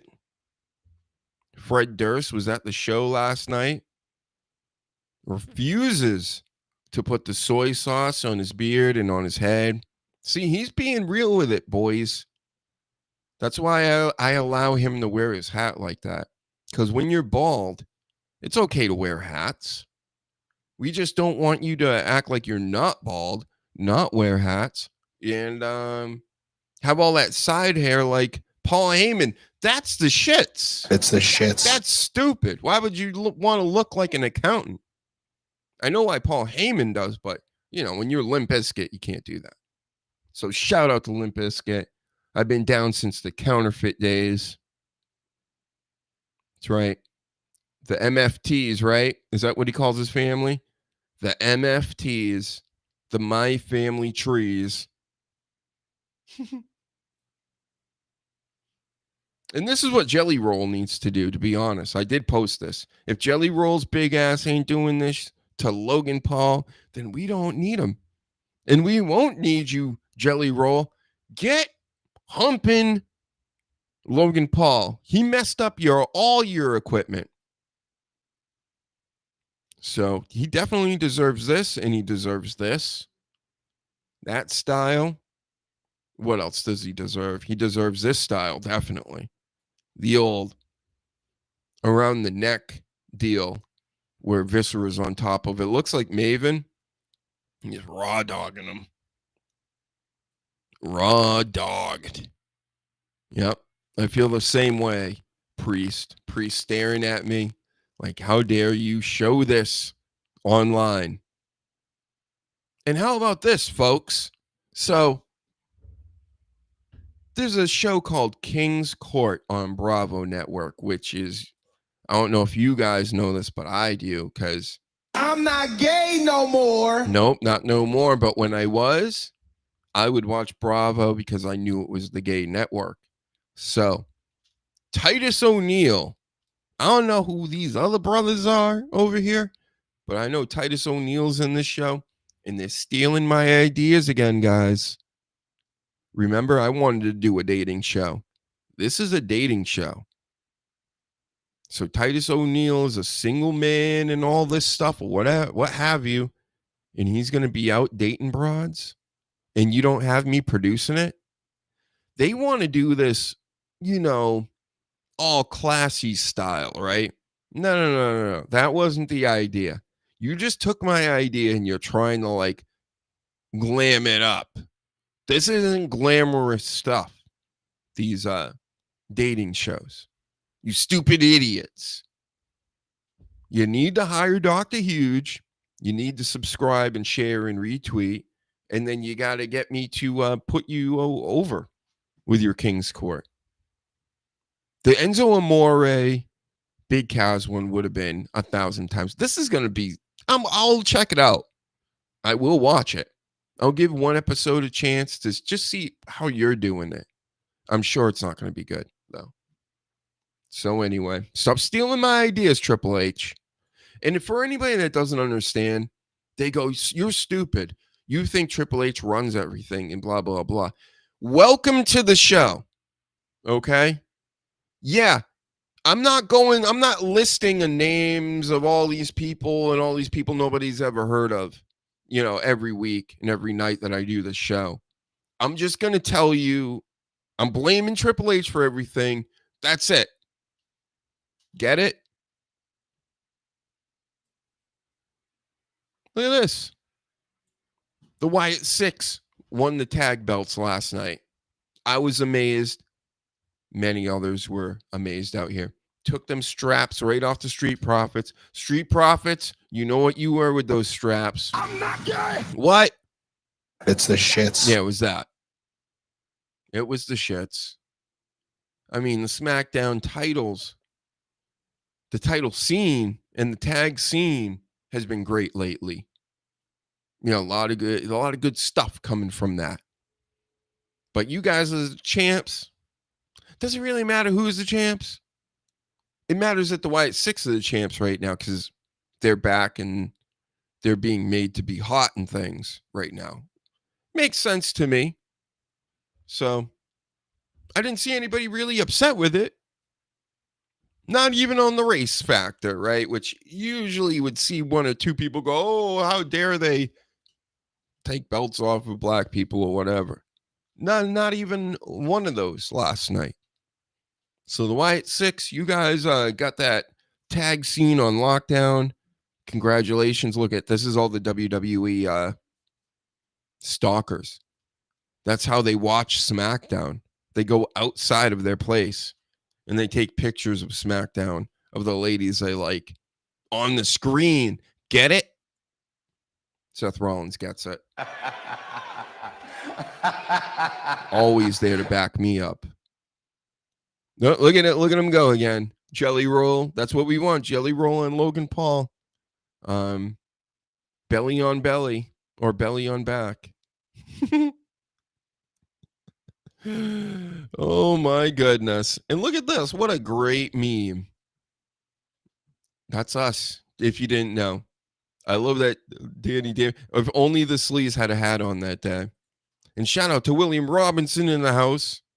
Hi guys. Sorry I missed the show before now. No problem. Just don't let it happen again. And of course, hit the like button. These people, I say hit the like button 1,000 times, I'll get like 3 likes. Goes right up my keister. Yeah, we're wrapping up here though, but we could talk about evolution. I might as well do another whole nother show tomorrow. I got 3 more pages of notes. I got all the evolution stuff. You know what? Maybe I'll do a show tomorrow if you guys would like it. Would you like that? Huh? That's what everybody else does. Maybe I'll do a poll later, and if you say you want a show, I'll do a Ryback poll so I can go get trolled by everybody, and people will go, no, we don't want a show. And then I'll go, uh-oh, now I got tomorrow afternoon open, and I can't do a show because nobody wants one. Think that's how I'm going to do it? No. So, yep, we'll talk about that tomorrow. That already happened, the Great American Bash.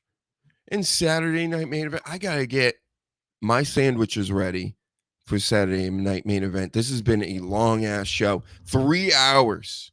You guys are so lucky to have Dr. Huge, the Sleaze, and Danny Damage for that long. So lucky. So I hope you hit all the buttons. I hope you do everything I told you to do the past 3 hours. Every single bit of it. Except for the joke stuff. You got to remember when I'm joking. Okay? And that's it, right? I think we're done. Yep, we're done. Maybe I'll see you tomorrow. If you want it, you better start commenting and liking and saying that you want it. Or maybe I'll never come back again like I did 5 years ago. One of these days, I'll just go, hey, poof. Ninja pellets right into the ground and disappear into the mist forever. So stop fucking around. It's a Dr. Huge show. Everybody fears us. Everybody at TeeSpring better fear us. In the Better Business Bureau. And all the pro wrestlers and the sports entertainers fear us. Continue to fear us. I like it. It gives me energy. When the crowd, when the other podcasters and the people that all the other people that talk about wrestling, they're scared to talk to me and to come on the show or have me on the show. I love it. I feel the energy coming. I feed off of it. You know? So keep up the good work, everybody. Keep that fear alive because I'm here to soak it in. And I'll talk to you guys later. Again, if you don't subscribe, then you know what's coming in a boxing ring. See you later.